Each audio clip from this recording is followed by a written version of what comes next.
The Elder Scrolls 3 Morrowind's Bloodmoon DLC is the second and last of the major expansions to be released for this title. Having come out on June 3rd, 2003, fans still hold this DLC near and dear to their hearts. Not too long ago on this channel, I went through the Tribunal expansion for the first time and had a blast. Since then, a lot of people have been wondering when I'd be tackling Bloodmoon, and well, today's the day. In this playthrough, I'll be experiencing the main questline for the first time, enjoying the dialogue, story, extra lore, new NPCs and enemies, as well as the new location of Solstheim and all of its dungeons. I'll be doing it through a narration style, and without further ado, let's begin.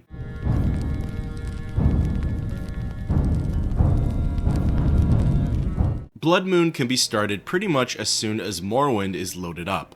For me, I remember it being one of the first things I learned about when I started playing this game a couple months back. Through rumors and various conversations, you'll hear the NPCs talk about an island to the north called Solstheim and an Imperial outpost on it called Fort Frostmoth. Everyone emphasizes how miserable life must be over there, and they'll mention there's a boat in Cool that can take anyone brave or dumb enough to go. Before going anywhere, I made sure to stock up on my most powerful weapons, armor, and gear. Tribunal threw some curveballs at me, so I wanted to be sure that I was nice and prepared for what was to come. Eager to start a new adventure in an unknown place, I took various boat passages through the fishing villages until I finally landed in Cool. Approaching the Khajiit ferryman, Severe, he actually had some unique dialogue. Hurry, hurry, last boat to Solstheim, until the next one. Speaking with him, he asked if I needed transportation over to Solstheim. For a fee, he'll drop me off right at the front step of Fort Frostmoth. Paying the 35 gold for passage, I was brought over to the final frontier. To the west, I could see the wilderness, trees, rocks, and rolling hills. To the north was the aforementioned Imperial outpost. Aching to make connections and wanting to hear some stories, I chatted with the Argonian Basques in the Sun. He was the ferryman who'd bring me back to Vvardenfell. He welcomed me to the island and threw in a bit of sarcasm. He called Solstheim a miserable place and said that he'd always be happy to bring me back to a warmer climate. However, if I'm insistent on staying here, Basques suggests speaking with Captain Carius, the commander of Fort Frostmoth, or Carnius Magius, someone who's attempting to form a colony here. Now, from what I do know, speaking with the captain initiates the main questline, and speaking with Carnius begins the East Empire Company questline. An enticing adventure in of itself, but I'll leave that one for another day. As the sun was setting, I figured it'd be a good idea to funnel into the fort. I prefer to explore with the game and its story, as opposed to going out on my own. Frostmoth was similar to most of the forts that I've seen back on Vvardenfell. The structure, layout, and architecture. The only difference was the garrison station here. The guards seemed dismissive and caught up in their own heads, which was something I thought to be strange. Chatting with one of them, he asked what I wanted and then gave me specific instructions on how to reach Carius.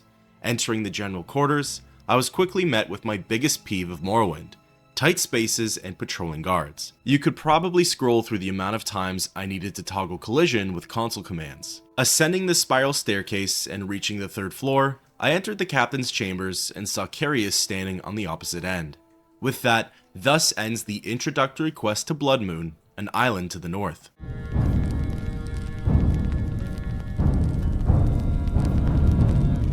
Ready to embark on a new journey, I approached the Imperial. He opened by asking what he could do for me and that he was the commander of the fort. Inquiring about Frostmoth, Falk says that the garrison here has the potential to be among the best in the Legion. However, Solstheim isn't the easiest to be stationed at, and often the soldiers are on edge. Asking what he means by that, Carius explains that the living conditions for the troops aren't the best, and being all the way out here means they're separated from their loved ones. He reveals though that most of the soldiers were actually sent here through punishment. Instead of incarceration or execution, they were exiled here and forced to patrol its frosty walls. Only recently did the soldiers start to demonstrate some disturbing trends. When asked about them, Carius says that the men and women have been restless and whiny. They've been rather unenthused with their duties, and Falk senses unease amongst them. Overall morale has been low. He jumps to the conclusion that someone in the ranks is causing these trends, or, as he puts it, adding fuel to the flames. He wants to know who, and concedes that the other troops would never come forward with that information. However, somebody like me, a stranger to these parts, might be able to get through to them and uncover the truth. The captain gives me my first task, and I go on my way.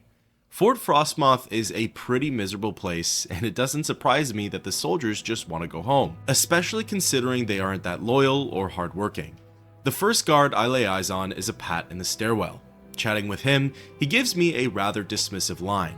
He says he's got nothing to say, but could use a drink. Nothing Nordic though. In fact, going and talking with pretty much every single guard here, they all say the same message. So, taking it as a hint that they want to drink alcohol, I set out for finding some of the hard stuff. I figured that there had to be a bottle or two lying around the fort, but I also assumed that it wouldn't be in an easy to reach place, or else the troops wouldn't be complaining. I searched through storage rooms, looked in containers, baskets, and chests, then on some out of sight shelves and in private quarters. I didn't find much. In fact, I didn't really find anything interesting at all, which was kind of a bummer. No cool weapons, armor, notes, pieces of lore, etc. Although, I didn't look too hard nor too far for those. Finally, I ended up finding some of the quest items in the captain's quarters. In both of the side rooms, he had bottles of Flynn and Grief laying around. I figured he wouldn't miss them, and it was all in the name of the task he had set out for me. Exiting Carius' space, I was pretty much hard blocked by a legionnaire on the stairs, so I decided to use him as my information source. Speaking with the guard, he asked if that was booze he smelled on me. He recognized the scent of Flynn and asked for a little quote-unquote pick-me-up. Handing the bottle over, he seemed at ease and grateful, mentioning that things haven't been the same around here since alcohol stopped arriving at the fort. Questioning what he meant, apparently, Captain Falks himself signed the order that this was to be a dry fort. In the guard's eyes, it really didn't make sense though, since the captain has always seemed rather lax with the amenities. The Pat specifically calls out the ban of alcohol as the reason to why everybody's in a bad mood. Well, problem solved. I turned right around, went back into Falks' quarters, and told him what I had learned. I asked you to investigate why the morale has been low in the fort. Have you learned anything? Carius' response was quite interesting. He said he figured the lack of alcohol would have had an impact on the troops' mood, but he never outright banned it from the fort. Apparently, the decision for less booze came after a conversation with the priest, Antonius Nuncius. Nuncius had concerns about the effects of drinking and the garrison's productivity. As such, the shipments of alcohol stopped coming in months ago. Carius wants me to do some more digging and find out what's really going on here. Heading back into the stairwell and out into the courtyard, I figured I'd give another guard some time in the limelight. I noticed that there were two unique NPCs across the way, Vilbia Herenia and Raken. Chatting with Vilbia, word has apparently already gotten around that I'm investigating why Frostmoth is a dry fort. Telling her that, yes I am, she says that this conversation would be easier if she had something to drink, but will divulge anyways. All Herenia really knows is that Antonius Nuncius, the priest, told the garrison that Captain Falks banned alcohol, and from there, the stores ran dry. Lastly, she tells me that Antonius can either be found in the cult shrine or in his office atop the armory. This is important to note for later. Deciding that it's high time to pay Nuncius a visit, I entered the Imperial Shrine and saw the man standing around in one of the side rooms. He looked like a unit of an NPC, and I couldn't help but think he was designed a little strangely. That adds perfectly to the story though. Speaking with Antonius, I brought up the dry fort. He replied that it was quite odd the captain would do such a thing, and that some people's logic just doesn't make sense. This is where I was able to call him out on the lie and say that Carius never passed the ban. Nuncius gets caught up in his words and admits that the ban was never made official. However, he does bring up that the shipments stopped coming in, and that's plenty enough reason to blame Falks. When questioned about the shipments, Antonius becomes defensive and then turns angry. He names himself a simple priest who doesn't partake in the fort's politics.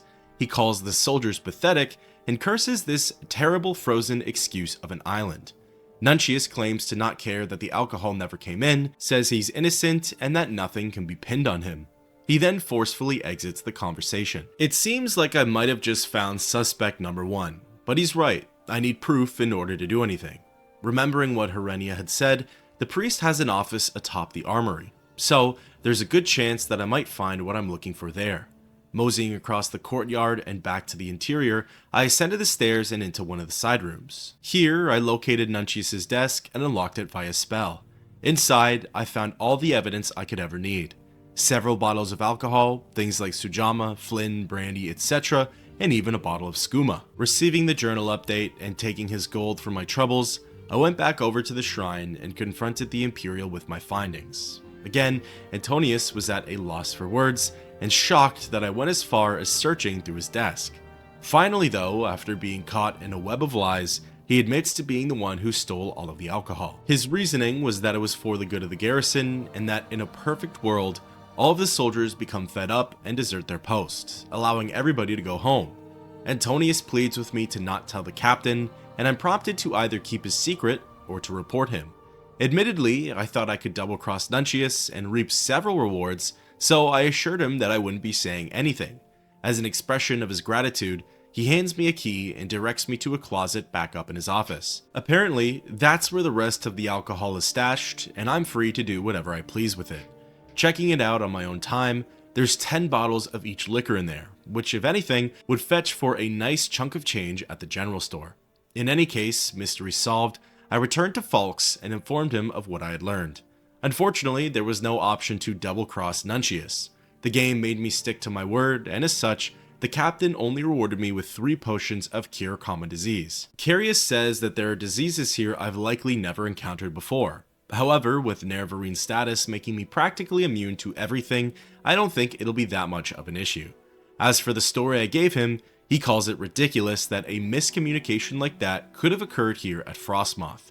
He takes the blame mostly onto himself and says that the standards here need to rise. With that nice little introduction to the fort and its current political climate out of the way, thus ends the quest, Rebellion at Frostmoth.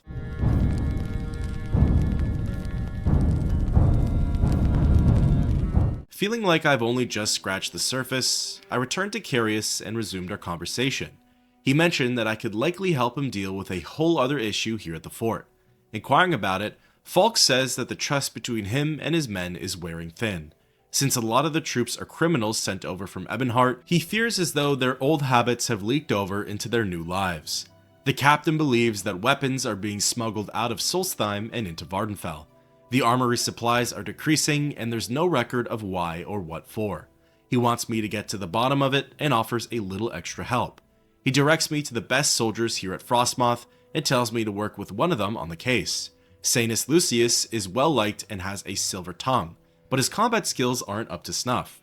Gaia Artoria, on the other hand, is a fearsome warrior, but she doesn't have the same charisma as Lucius does. My thought process was that I personally had the combat portion covered. I had really good armor and 2 of the most powerful weapons in the game. How difficult could this next portion really be? As it would turn out, very, but in any case, I descended down a level and found the young Sanus. Captain Carius mentioned that you might come to speak with me. How may I assist you? Bringing up the smuggling ring and how the captain wants us to work together, Lucius says he'd be glad to help out, but reiterates that he's not much of a fighter. Here, I'm prompted to make the commitment of having him as a follower, and of course, I double down. Like mentioned before, I thought I could handle the fighting. It was the speechcraft and personality part that I needed some help with. Leading the Imperial out into the courtyard, I figured the best place to start asking around was amongst the soldiers. Picking a random guard and mentioning the weapons, he directed me over to someone named Zenofaustus in the armory. Wandering back inside the fort and looking around, I soon landed on Zeno and brought up the smuggling. It seems like my choice of followers was already starting to pay off. Faustus said that because I'm here with Lucius, he can put his trust in me. Word around the fort is that the missing weapons are being stashed in a place called Gandrung Caverns, which is northeast of Frostmoth. Zeno warns me that if I go looking for them, there will likely be blood. He does hint though that there may be a way to avoid the bloodshed, and I'm assuming that's with Lucius's help. So, it's finally time to venture outside the fort, a moment I've been waiting for. With Lucius on my tail, we exit Fort Frostmoth and wander into Solstheim's wilderness. To be honest, I really welcome the change of scenery. I feel like much of Vardenfell is gray and void of color, so the pine trees, steep greenery, rocky formations, and even snow were a sight for sore eyes. Very quickly into my adventure, I spotted a brand new enemy. It was one that I recognized from other Elder Scrolls games, but had no clue just how different it was going to be in Bloodmoon. Spriggans are quite the fearsome foes in Oblivion and Skyrim, but here in Morrowind, I feel like they're on a whole new level. Their faces are unironically unsettling, their screams are deafening, and worst of all, they need to be killed 3 times in order to stay dead. It was a battle I wasn't prepared for, and because of it, Sanus quickly lost his life. It's too early for casualties though, so running it back and stringing him along, I continued the journey with him. Every so often, I could hear a wolf's howl in the distance. Obviously, I know there's a specific mythical creature that's involved with this expansion, so I wondered if that noise was coming from said beast, or if it was just added in for the player's immersion. Wanting to regen my bars, I rested for a bit, only to be jump scared by a grizzly bear. This thing was massive and powerful. Fortunately, me and Sanus were able to deal with it quickly and finish our regeneration. I didn't know exactly how far northeast the Gandrung Caverns were. It turns out that I ended up running right past them pretty early into this expedition. Lucius and I ran through rivers, trees, and rolling hills. We faced new enemies like wolves, boars, and bandits wearing animal furs. I came across the fan favorite Horker, which brought me a lot of joy. It started to snow on Solstheim, which was a really strange thing to see here in the Elder Scrolls 3 Morrowind. I found other dungeons, but not the one I was looking for. Finally, after retracing my steps, I located the Gandrung Caverns and saw just how close it really was to Fort Frostmoth. In any case, I got to explore a bit, and now it was back to the task at hand. Going on inside, the first enemies I came across were rats, which of course were nothing more than a joke. Thinking this was going to be easy, I went a little more in and received the humbling of a lifetime. An Imperial soldier came sprinting from around the corner and smacked me with his axe. This axe had a paralysis enchantment and it froze my character in place. From there, Lucius was no match for the rogue legionnaire and both of us succumbed to our wounds. Trying again, this time I made sure to use Sanus as a meat shield while I supplied the DPS. Even through direct hits with True Flame, the soldier's health was going down rather slowly. For this fight, Sanus died first, and I figured it was time to get serious. As him and I moved through the dungeon, killing more rats, we periodically ran into more crooked legionnaires. Keeping the strategy of using my companion as a tank, I spammed my attacks and focused on KOing the opponents as quickly as possible. Magic really was the unsung hero here, as getting a powerful enough tack off before the assault began would work wonders in ending the tussle quickly. After some meandering and traversing, I got to the end of the line and caught the attention of one last soldier. As he came charging in, he all of a sudden stopped and sparked up a conversation. Galtira Spurius, the ringleader, heard that I was here with Sanus Lucius and chose to strike up a deal with me. If I let Spurius leave Solstheim unharmed, he'll abandon the smuggling operation and desert the Legion, putting an end to the weapons shortage. He even offers to throw in an axe as a bonus to sweeten the deal. Pausing the conversation and turning to Sanus, I asked him for his advice. The young legionnaire tells me that Spurius is a decent fighter and could prove to be a challenge. He does, however, have a family back home and was likely trying to support them through these means. Whichever decision I choose, Lucius will stand by it. Returning to Galtiris, I thought about letting him go, and then decided that I didn't want to deal with any loose ends. So, taking advantage of his non-hostility, I let off a frost spell, lowering his health by a third, and then cut him down using Hope's Fire. With a group of smugglers deceased and the Gandrung Caverns looted, Sanus and I returned to Fort Frostmoth. That was certainly a more challenging crawl than I thought it'd be. Admittedly, I actually forgot to make the truce with Galtiris and only killed him for curiosity's sake. The plan was to revert the save and go through with the pact, but I figured the fate of the smugglers likely didn't have much of an overall impact on the plot. I'm unsure where I thought this story was going to go from here, but I really wasn't expecting this. Upon my return to the outpost, I noticed that the outer walls were destroyed. Looking a bit further, the courtyard was also in ruins, and even the inner walls, indicating that some battle took place while I was gone. With that, thus ends the quest, the Frostmoth Smugglers.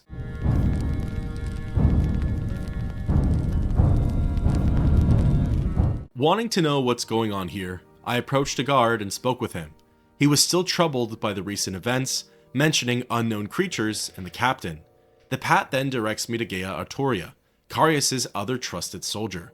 Still confused on what happened, I entered the general quarters and ascended to the captain's chambers. Falks was nowhere to be seen. Heading back down and going into the upper level of the quarters, I spotted Artoria at the back of the room. You're back, and just in time. Chatting with her, she was also distressed and remarked that the so-called creatures from the battle took Captain Carius. Oddly enough, she calls out Lucius as being dead too, even though he's right behind me. Inquiring about the captain, Gaia reveals what happened while I was gone. Some kind of wolf-like creatures attacked the fort. Their numbers were plenty, but the soldiers were able to fight them off, including Falks. After the battle was over, no one could find Carius. Nobody saw him die, so the best guess was that he was hauled away as a prisoner of war, or perhaps worse. Artoria thinks that some Nords in a village to the north had something to do with the attack. Getting more info on the wolf creatures, Gaia drops a bomb and says that she thinks that they were werewolves. However, she's never known the beasts to gather in large packs like that, nor is it normal for them to carry out an organized assault. Furthermore, it's strange for werewolves to be here on Solstheim in the first place, as the population is just so small. Legend has it that the Nords to the north are able to control beasts, and even turn into them. Inquiring about the village, she marks it on my map and tells me a bit more about its inhabitants. The Skaal worship and revere nature. This includes animals too, like wolves and bears. This is where Artoria draws the parallel to an organized werewolf attack. She's positive they'll have info on the captain and tells me to stay with them until I get the answer. As a sort of peace offering / honorable gift, she gives me the skull of a Skaal warrior, which she thinks will earn me the tribe's respect. Looking at the map, it appears as though their village is on the north side of the island. So, like it or not, there's going to be much more Solstheim exploration. Most of the enemies surrounding the fort were Spriggans, animals, and bandits. Spriggans aren't too difficult to face, the fights are just too time-consuming and rather tedious. Along the way, I came across a group of warriors clad in matching armor. They were called Reavers, and I wondered what their story was. They seemed a little more clan-like than the usual bandit rabble that I've come across. Continuing the journey, I found the first piece of housing I've seen here on Solstheim. Upon getting closer, I saw that it belonged to someone named Uncle Sweetshare. Candy, candy, he makes so much. Uncle Sweetshare has a magic touch. So it's back to the workshop in the snow, with lovely lanterns all aglow. Hee-hee, ha-ho, hee-hee-hee, ha-ha-ho. I figured I'd leave that one for another day. Besides, outside of Uncle's workshop, I spotted a dead Khajiit in the snow, and knew that this was probably going to be a whole can of worms. Once I went far enough north, and the island turned into a snowy tundra, the enemies started to change a bit too. I encountered these small, goblin-like creatures called Reeklings. What's more, some of these beings were mounted on boar's back and called Reekling Raiders. This gave them increased movement speed and strength. For now, they weren't too much to worry about, but that would soon change. Just past them though was the Skaal village. The community here seemed like they were thriving, built up, and organized. They weren't hostile towards me, and upon approaching them, they gave me strict instructions. Since I'm not Skaal, I'm to speak with their leader, Tharstan Heartfang, in the Great Hall. Not wanting to cause any trouble, that's exactly what I did. Again, the architecture here on Solstheim is really unique to what I've seen on Vvardenfell and Mournhold. It felt like a winter wonderland with log cabins and grand hearths, although the tone wasn't exactly overly pleasant or welcoming. Stepping into the Great Hall, I located their leader, Tharstan, at the back of the room and spoke with him. What do you want, stranger? Why are you among the Skaal? He asked what I had wanted and said that the Skaal won't harm me. However, I would do well to remember my manners and to be respectful here. Apparently, word has spread of the attack at Fort Frostmoth. Inquiring about what he knows, Heartfang rags on the Imperials and shows his clear disdain for them. The feelings that Artoria expressed towards the Skaal clearly go both ways. However, Tharstan says that the clan would never do such a thing, joking that they prefer to watch the Legion die slowly from their own incompetence. As for the creatures that attack them, all he says is that they're not native to Solstheim. He asks if that concludes my business here. Putting a pin in the conversation, in order to mark this quest as complete, I need to return to Fort Frostmoth and inform Artoria of what I've learned. Albeit, it isn't much, and only absolves the Skaal of blame, and that's if she's willing to buy their response. You've got to this find the place will fall captain. to shambles The fort without needs him. Gaia asks me if I was able to find the captain, to which I tell her no, and that the Skaal don't know where he is either. She of course doesn't believe it, and says that I need to get closer to them, befriend their clan, live amongst them, and learn as much as I can. She tells me not to worry about the fort, and to just focus on finding Falks. With that, thus ends the quest, The Disappearance of Captain Carius.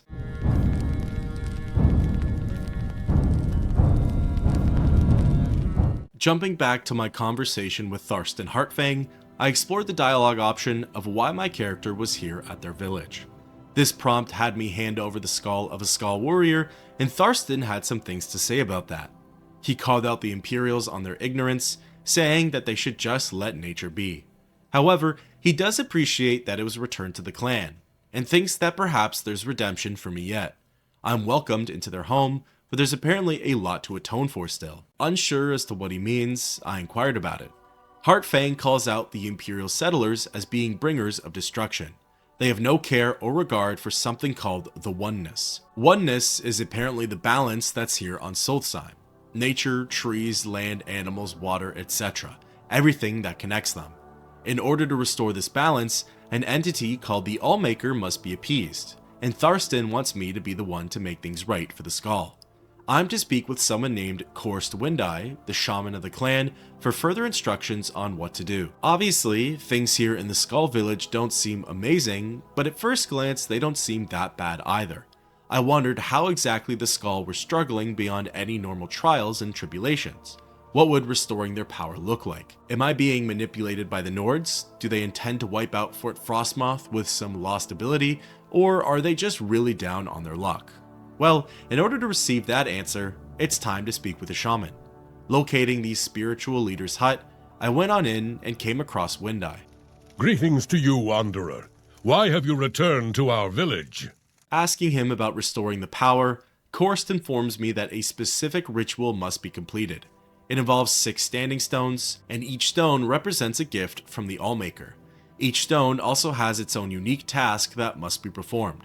After all 6 tasks are completed, the oneness is then restored. Sounding simple enough, I asked him for further details on the ritual of the gifts. This is where the shaman hands me 2 pieces of paper. One is called the story of Avar Stonesinger, and the other is the locations of the stones. Korst suggests that I familiarize myself with both texts if I intend to remain with the Skaal. I decided to crack into the story of Avar Stonesinger first. I honestly loved this read. The narration style is excellent, the story is entertaining, and it's relevant to the next chapter of gameplay. It's incredibly charming, but it's also a really long read. I highly encourage you to stick around for it, but if not, feel free to skip ahead. The story goes as follows. Sit quietly, child, and listen, for the story I tell you is a story of the ages. But what is it, grandfather? Is it a story of heroes and beasts? The grandfather looked patiently at the child. He was growing into a fine boy. Soon he would see the value in the stories, the lessons that were taught to each generation. Just listen, child. Let the story take root in your heart. In a time before now, long before now, when the Skaal were new, there was peace in the land. The sun was hot, and the crops grew long, and the people were happy in the peace that the Allmaker provided. But the Skaal grew complacent and lazy, and they took for granted the lands and all the gifts the Allmaker had given them. They forgot, or chose not to remember, that the adversary is always watching, and that he delights in tormenting the Allmaker and his chosen people. And so, it was the adversary who came to be among the Skaal. The adversary has many aspects. He appears in the unholy beasts and their incurable plague. At the end of seasons, we will know him as Thartag the World Devourer, but in these ages, he came to be known as the Greedy Man. The Greedy Man, that is what we will call him, for to speak his name would certainly bring ruin on the people, lived among the Skaal for many months. Perhaps he was once just a man, but when the adversary entered into him, he became the Greedy Man, and that is how he's remembered. It came to be one day that the powers of the Skaal left them. The strength left the arms of the warriors, and the shaman could no longer summon the beasts to their side. The elders thought that surely the Allmaker was displeased, and some suggested that the Allmaker had left them forever. It was then that the Greedy Man appeared to them and spoke. You of the Skaal have grown fat and lazy. I have stolen the gifts of your Allmaker. I have stolen the oceans, so you will forever know thirst. I have stolen the lands and the trees and the sun, so your crops will wither and die. I have stolen the beasts, so you will go hungry.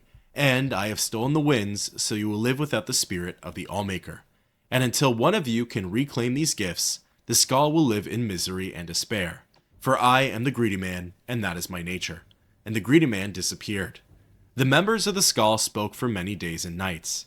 They knew that one of them must retrieve the gifts of the Allmaker, but they could not decide who it should be. "I cannot go," said the elder, "for I must stay to lead the Skaal and tell our people what is the law." "I cannot go," said the warrior, "for I must protect the Skaal. My sword will be needed in case the greedy man reappears." "I cannot go," said the shaman, "for the people need my wisdom. I must read the portents and offer my knowledge." It was then that a young man called Avar lifted his voice. He was strong of arm and fleet of foot, though he was not yet a warrior of the Skaal. "I will go," said Avar, and the Skaal laughed. "Hear me out," the boy continued. "I am not yet a warrior, so my sword will not be needed. I cannot read the portents, so the people will not seek my counsel. And I am young and not yet wise in the ways of the law. I will retrieve the gifts of the Allmaker from the greedy man. If I cannot, I will not be missed." The Skaal thought on this briefly and decided to let Avar go. He left the village the next morning to retrieve the gifts. Avar first set out to retrieve the gift of water, so he traveled to the Waterstone. It was there the Allmaker first spoke to him. "Travel west to the sea and follow the swimmer to the waters of life." So Avar walked to the edge of the ocean, and there was the swimmer, a black horker sent from the Allmaker. The swimmer dove into the waters and swam very far, and far again. Avar was strong though, and he swam hard. He followed the swimmer to a cave, swimming deeper and deeper, his lungs burning and his limbs exhausted. At last, he found a pocket of air, and there, in the dark, he found the waters of life. Gathering his strength, he took the waters and swam back to the shore. Upon returning to the Waterstone, the Allmaker spoke. "You've returned the gift of water to the Skaal. The oceans again will bear fruit, and their thirst will be quenched." Avar then traveled to the Earthstone, and there the Allmaker spoke to him again. "Enter the cave of the hidden music, and hear the song of the earth." So Avar traveled north and east to the cave of the hidden music. He found himself in a large cavern where the rocks hung from the ceiling and grew from the ground itself. He listened there and heard the song of the earth, but it was faint. Grabbing up his mace, he struck the rocks of the floor in time with the song, and the song grew louder, until it filled the cavern and his heart. Then he returned to the Earthstone. "The gift of the earth is with the Skaal again," said the Allmaker. "The lands are rich again and will bear life." Avar was tired, as the sun burned him, the trees offered no shade, and there was no wind to cool him. Still, he traveled onto the Beast Rock, and the Allmaker spoke. "Find the good beast and ease his suffering." Avar traveled through the woods of the Isenfir for many hours until he heard the cries of a bear from over a hill. As he crested a hill, he saw the bear, a Falmer's arrow piercing its neck. He checked the woods for the Falmer, for that is what they were, though some say they are not, and finding none, approached the beast. He spoke soothing words and came upon it slowly, saying, "Good beast, I mean you no harm. The Allmaker has sent me to ease your suffering." Hearing these words, the bear ceased his struggles and laid his head at Avar's feet. Avar grasped the arrow and pulled it from the bear's neck. Using the little nature magic he knew, Avar tended the wound, though it took the last bit of his strength. As the bear's wound closed, Avar slept. When he awoke, the bear stood over him, and the remains of a number of the Falmer were strewn about. He knew that the good beast had protected him during the night. He traveled back to Beast Rock, the bear by his side, and the Allmaker spoke to him again. "You have returned the gift of the beasts. Once again, the good beasts will feed the Skaal when they are hungry, clothe them when they are cold, and protect them in times of need." Avar's strength had returned, so he traveled on to the Tree Stone, though the good beast did not follow him. When he arrived, the Allfather spoke to him. "The first trees are gone and must be replanted. Find the seed and plant the first tree." Avar traveled again through the Hircine forest, searching for the seeds for the first tree, but he could find none. Then he spoke to the tree spirits, the living trees. They told him that the seeds had been stolen by one of the Falmer, for they are the servants of the adversary, and this Falmer was hiding them in the deep forest, so that none would ever find them. Avar traveled to the deepest part of the forest, and there he found the evil Falmer, surrounded by the lesser tree spirits. Avar could see that the spirits were in his thrall, and that he used the magic of the seeds and spoken their secret name. Avar knew he could not stand against such a force, and that he must retrieve the seeds in secret.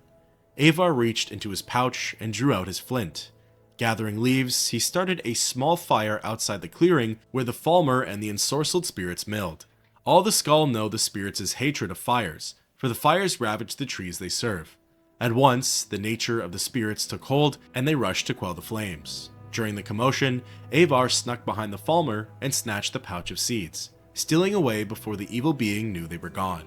When Avar returned to the Tree Stone, He planted the tree in the ground, and the Allmaker spoke to him.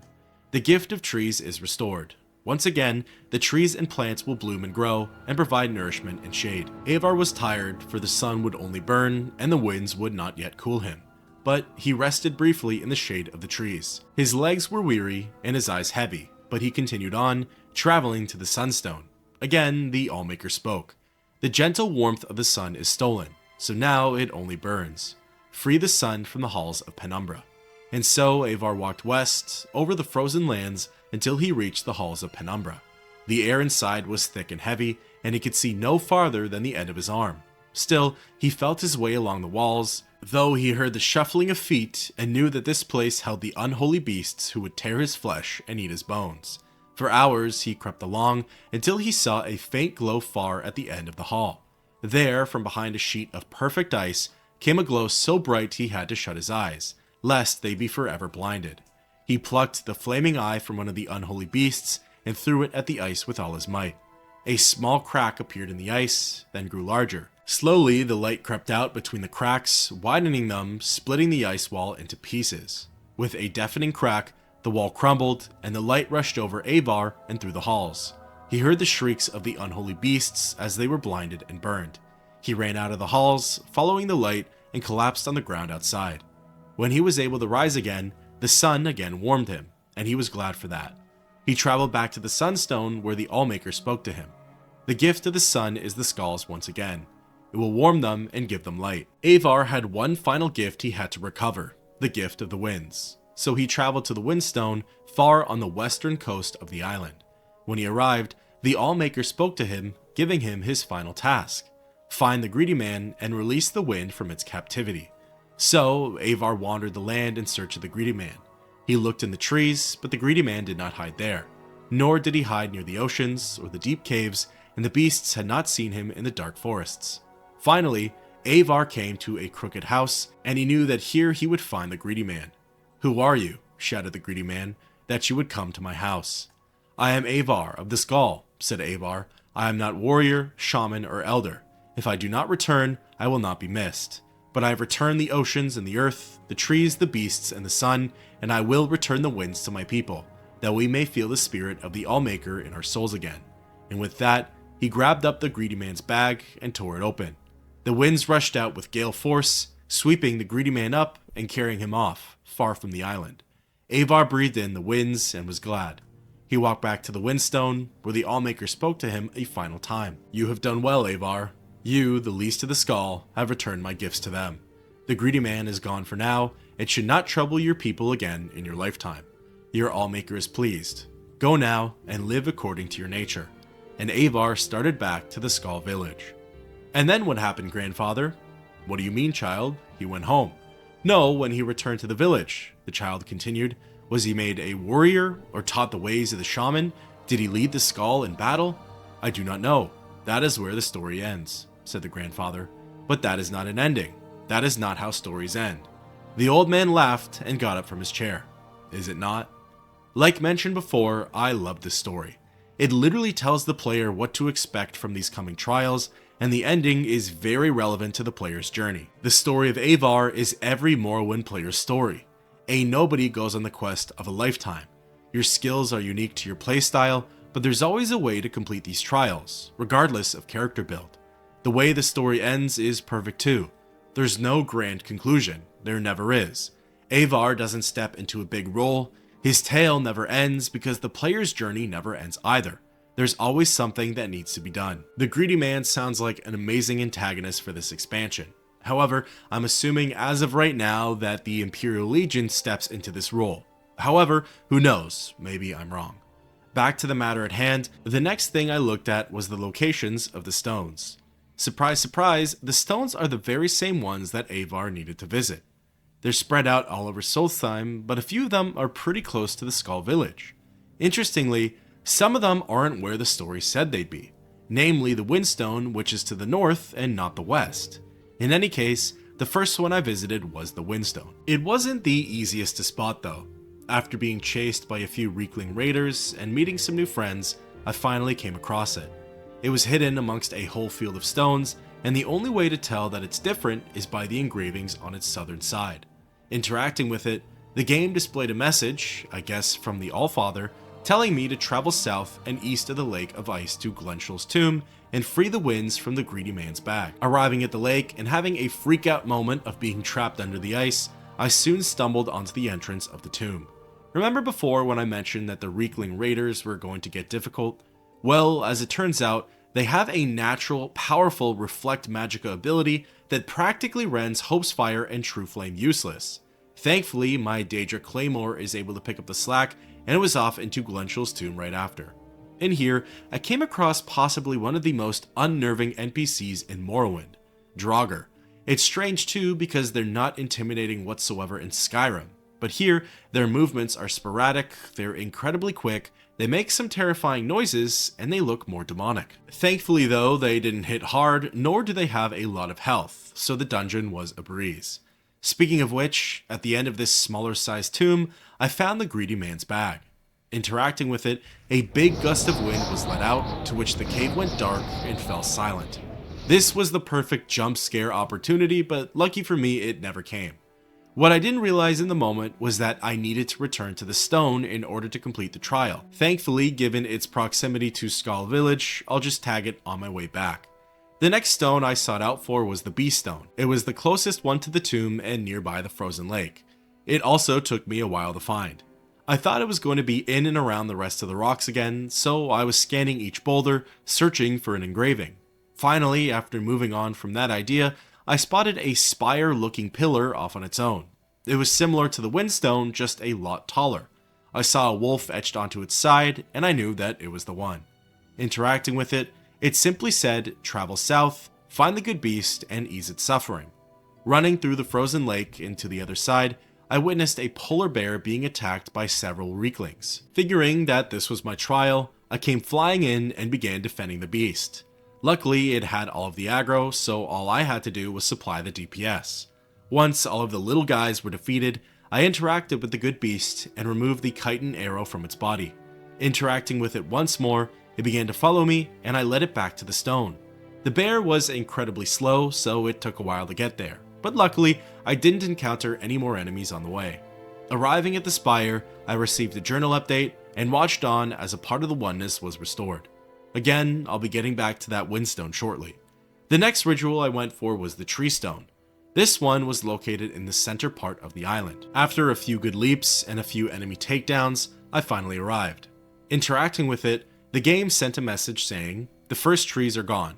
Travel east and find the one who has stolen the seeds. Beware, he who has the seeds controls the trees. Plant the first anew. Walking a brief distance to the east, I saw what appeared to be my trial. A Reekling was standing amidst a group of 5 Spriggans. The Reekling had the seeds, and the Spriggans were its guardians. Wanting to do this methodically, I cast a ranged fire spell, targeting one of the 5, in hopes of pulling just a few. It worked, and only 2 of them ran over. Again, due to my level and gear, I don't find Spriggans difficult per se, but their revival feature is annoying, and to essentially take on 15 of them isn't something I want to do at once. Trying the method again, this time I ended up pulling the rest of the group, so it was going to be a 4-on-1. Remaining calm, securing the Reekling kill, and working each Spriggan down, the fight was soon over. I learned after that if you isolate the Reekling, kill it first, and take the seeds, the Spriggans won't harm you. I suppose there's nothing wrong with working on your skills though. With the seeds in hand, I walked back to the stone, ready to move on, yet nothing happened. Unsure of where to go from here, I began wandering around and soon enough, hit a spot where the game prompted me to plant the seeds. After doing so, I then returned to the stone, interacted with it, and restored part of the oneness. With that, there are only 3 trials left, and soon, I'll be able to receive some answers on what happened to Captain Carius, and why there are werewolves on this island. At this point, a blizzard was kicking up, and it reminded me a lot of the ash storms back on Vvardenfell. Other than for the added immersion, I assume that these were included to make visibility a little worse at certain times. Taking a peek at the map, the next closest landmark was the Sunstone in the southeastern corner of the island. Lucky for me, one good jump with my leap spell pretty much put me right in front of it. Interacting with the stone, it told me to go west and free the warm sun from the halls of Penumbra. This was one of the few tales from the story of Avar that really piqued my interest. It mentioned unholy beasts and monsters that would tear your flesh from bone. I was very curious to see what exactly these creatures were, although I had a slight feeling that I'd already encountered them. Running west, the pathway was practically already carved out for me. Slaying the exterior's defenses, I readied myself and went on into the halls of Penumbra. Not much of a shocker, my guess was correct. The unholy beasts were Draugr.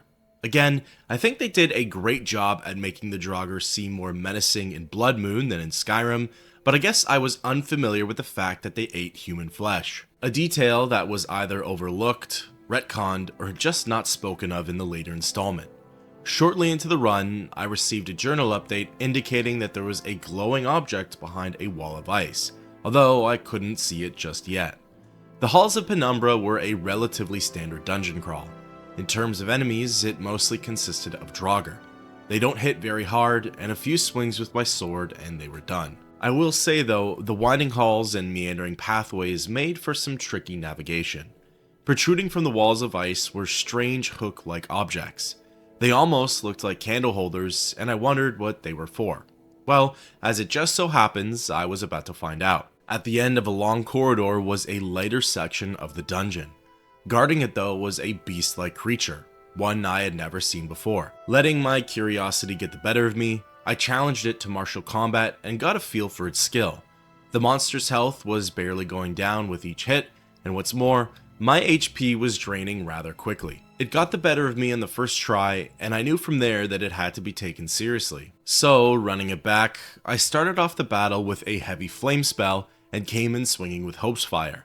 It was still an incredibly close fight, but luckily I was the one to deliver the final hit. The beast was called Lightkeeper Grawl, and in its inventory was the Flaming Eye of the Lightkeeper, an artifact from the story of Avar. With the eye on my person, I approached the thin, translucent ice wall and interacted with it. Throwing the flame eye, the ice shattered and the light was released. Turning around, those hook, candle-like objects on the walls were now ablaze, lighting the way back out.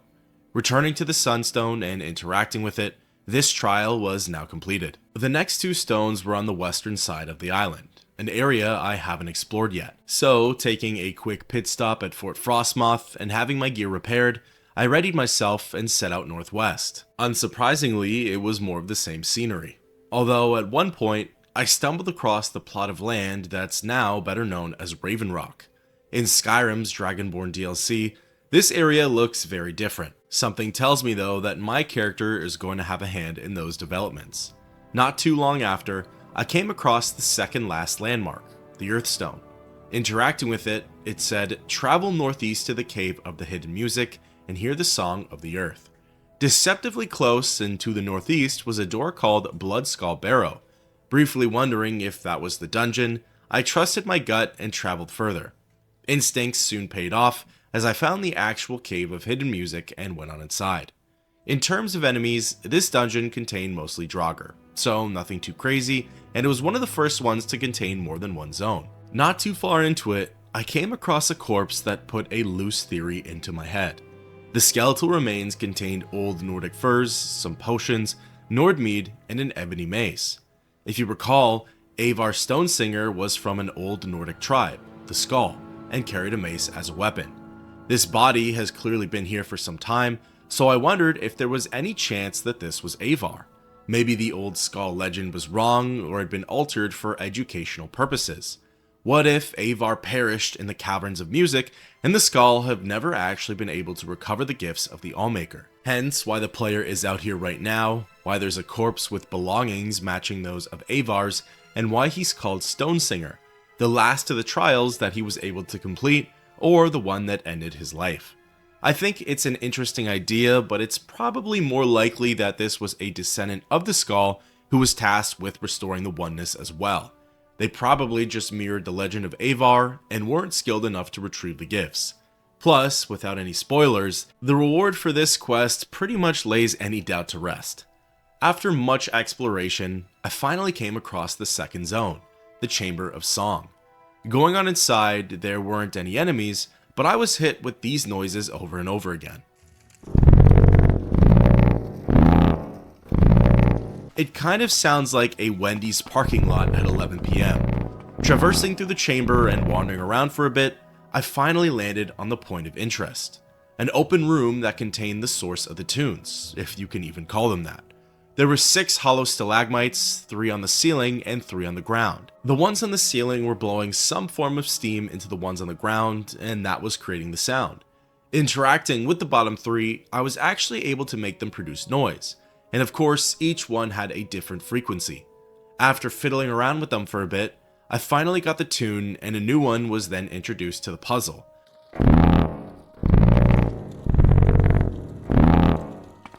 I repeated the process, figuring out which stalagmite needed to be activated and at what time, and then finally received a journal update. The chamber quickly fell silent, and I was free to leave the Cave of Hidden Music.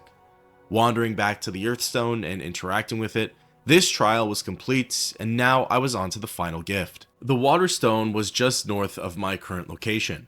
This was the trial that Avar started with, and it was fitting that it'd be the one I ended with. This was also one that piqued my interest. A swimming test followed by a breath-holding competition. Eventually, through the thick blizzards, I laid eyes on the spire and interacted with it. The Waterstone displayed the message, travel west to a small island off of the coast and follow the swimmer to seek the waters of life. Following the instructions, it didn't take long before I spotted the small key. Laying at its center was a black horker, the exact creature described in Avar's story. Upon getting close to it, it got up and began flopping its way into the sea. From there, it submerged under the water, and I swam close behind it. It was a long and uneventful journey. In Avar's tale, that's exactly what was reported.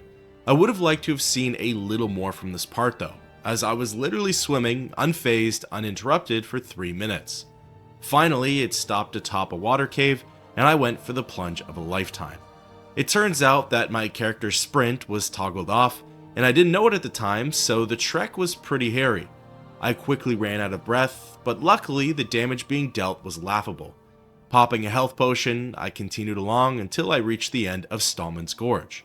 A skeleton was waiting for me on the other side and threw in some cheap shots.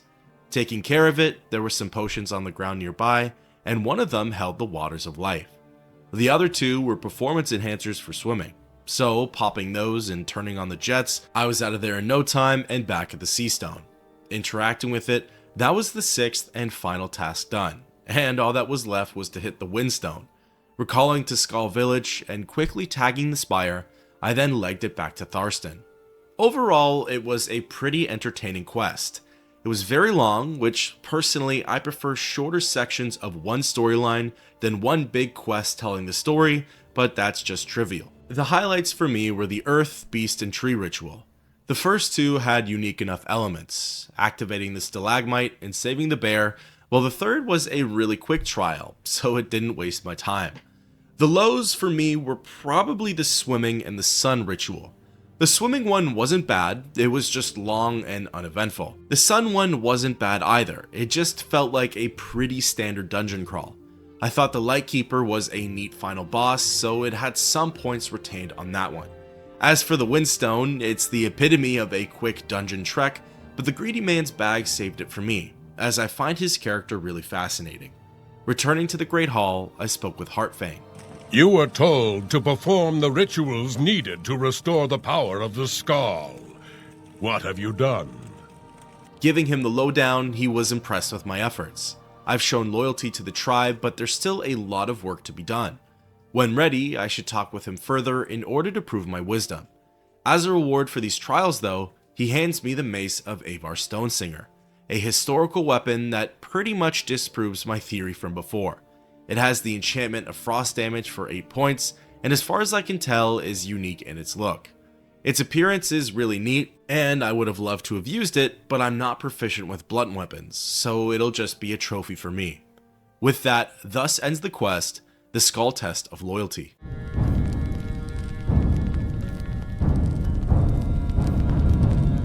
Ready to continue my duties with the Skaal, I spoke again with Tharston.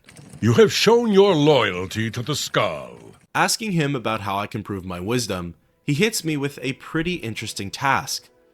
Fang would like me to investigate a crime committed amongst the Skaal, and then pass the sentence on the guilty party. Inquiring further, apparently, Angar Icemane, an honorable warrior, has been accused of stealing furs from Rigmor Halfhand, a quote, very intelligent man. This quest was already so predictable. The furs were found in Icemane's residence, which looks bad for Angar. If found guilty, his punishment is either exile from the Skaal, meaning he's cast out and erased from the tribe's history, or he's to be sacrificed to the wolves, torn apart by ceremonial beasts so that his soul may be cleansed. Both sound bad, but to me one sounds much worse than the other. Apparently, death by wolves is more honorable for warriors, so Tharstan believes that's what he'll choose. Exiting the Great Hall, I located the accused, Angar, and spoke with him. You, who are to be my judge, what would you ask of me? As predicted, Icemane thinks exile is much worse than being eaten by wolves. I guess if the tribe is all he's ever known, then maybe. Anyways, I asked him about the alleged crime, and of course, Angar denied it. He called it a lie and said that he has no need of furs, which I think is very true. If he's a skilled warrior, surely he could just go out and get his own pelts. Why steal such an easy thing to obtain and risk getting tossed from the tribe? When asked about Rigmor, the pieces started to fall into place. Icemane thought that he was his friend. When the Nord left for hunts, Halfhand would keep his wife company.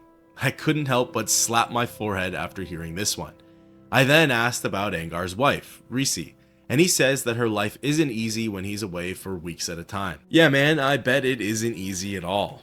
Wanting to speak with her next, I cased the houses until I found the Icemane residence. Entering the home, I chatted with the Nord. You are the one who is to investigate a crime that has been blamed on my husband. How may I help you? Asking for her input, she doubled down that her husband is an honest man and would never do such a thing. She thinks that perhaps Rigmor is jealous of Angar and wants him out of the picture. When asked about the punishments, Rite would rather see her husband exiled than sacrificed to the wolves. Finally, someone has some sense about them. Well, sort of, because when asked about Rigmor, she pretty much alludes to the fact that they had some sort of an affair. They quote-unquote spent some ... time together, and now he wants to tear their family apart. With the story pretty much out there, all that's left is to get a confession or some evidence to use against Halfhand. Seeking out the man of the hour, Rigmor, we had a little chat. First, I asked about Rite. He said that she was a beautiful woman who deserved a better partner. He then hit me with the Reddit special saying if I were her mate, she would lead a much better life. I then asked about Angar. Halfhand spoke poorly about his character, saying he doesn't care for his wife and that he probably stole the furs because he can't support his family. Lastly, I asked about the crime. Rigmor said the obvious, that he doesn't know why he would have done such a thing. Icemane could have just asked for more furs, and that because of his actions, he'll be leaving his wife all alone. Asking around the village for opinions on the crime, all anyone could say is that the situation is terrible. With no more leads and no spoken confession, I began to look around Halfhand's home in order to find some physical evidence. No dice there, but that would change after searching through the Icemane residence. Looking all over the place, nothing jumped out at me or was super obvious. However, combing through the finer details, I noticed a note from Rigmor to Rite tucked under her pillow, which was strange. Why keep the letter and hide it, so Angar doesn't find out? Wouldn't this be the perfect evidence to come forward with in order to save your husband? In any case, the note reads, "Dearest Rite, why will you not see me? You know how I feel, and I know you feel the same about me. Please, simply consent to speak to me. Just a word, a moment with you would ease my soul. If I cannot be with you, I will have to resort to something drastic. Please consider your feelings. Your husband is a lout, away for weeks at a time, with no consideration for your needs. I have always been there for you, and I always will be. We should be together, dear Rite. Signed, R.H." Confronting Angar's wife with the note, she said Rigmor's words are like honey and that he's a clever man.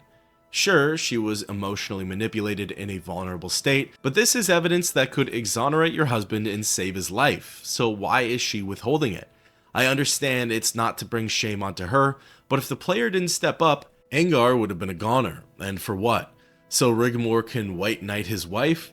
What she did was technically an obstruction of justice, but that's a problem for another day, I suppose. Back to the matter at hand, I confronted Half-Hand with the letter, and the truth quickly came out. After trying to come up with more lies, he gave in and admitted that he just wanted Rice, a real shocker. Rigmor then becomes very cooperative and allows me to escort him back to the Great Hall. Half expecting him to start attacking me, it never came, and he faced Thurston head on.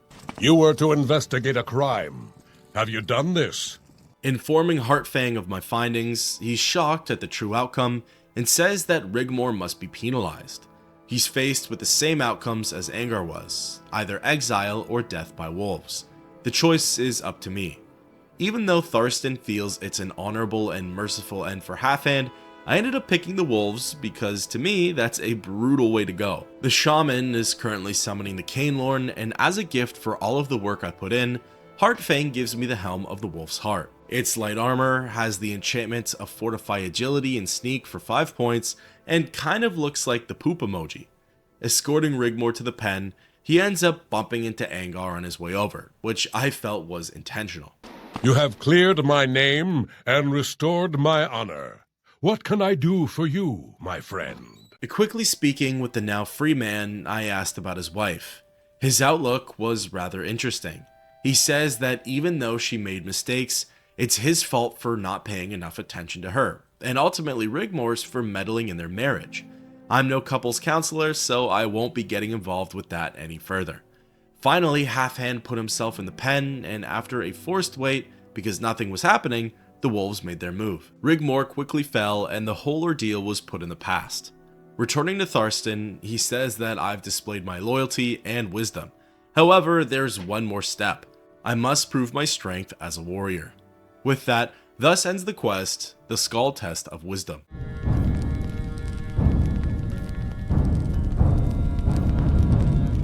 Chatting again with Fang, I followed up on our last conversation.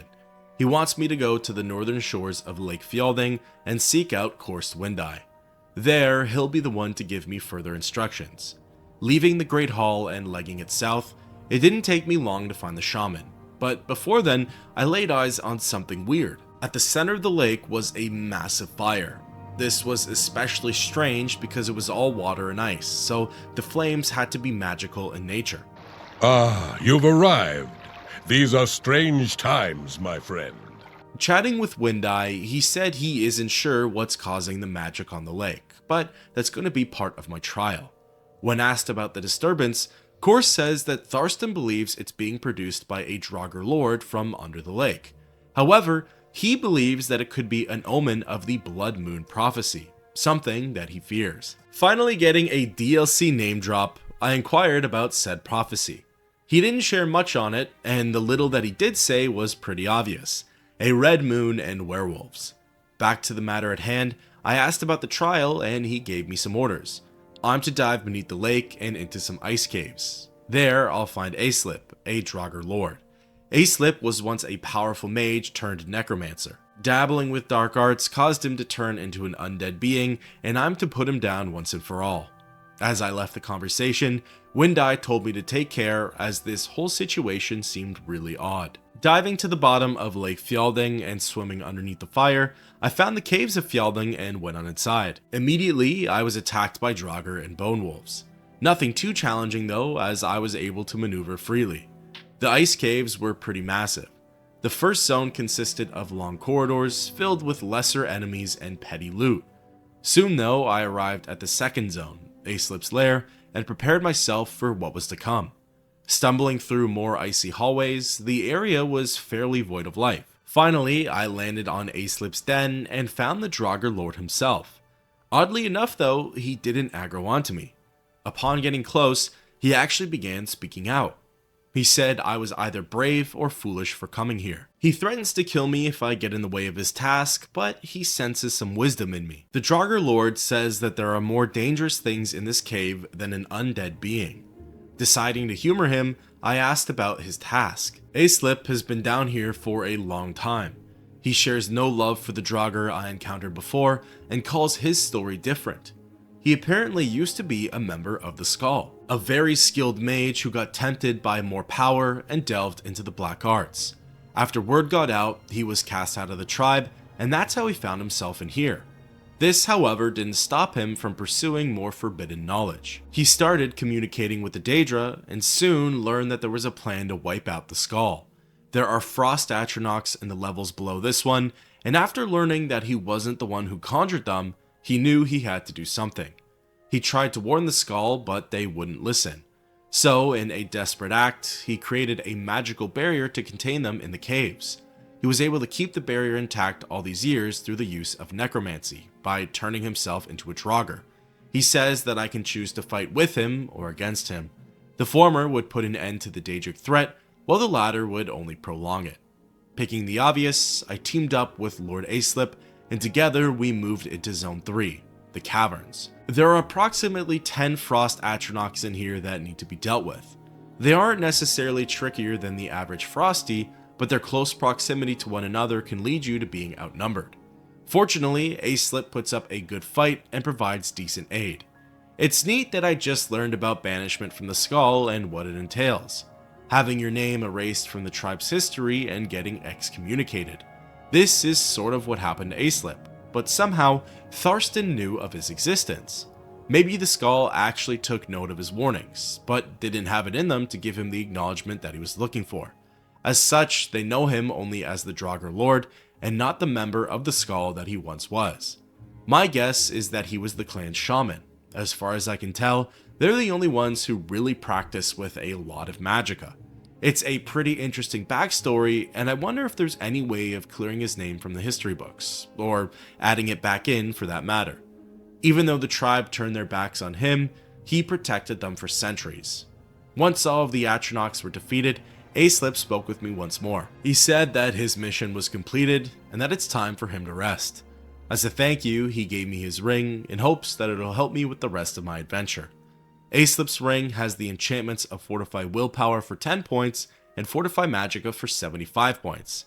A big upgrade from what I'm currently using. With nothing more to do down here, I returned topside and sought out Korst on the northern shore. Informing him of what had just transpired, he says that there was more to the Draugr than anyone could have imagined. And you know what? That's a good enough response for me. I've earned Windeye's acceptance into the Skaal, and he says that he'll meet me back at the village. With that, thus ends the quest, the Skaal Test of Strength.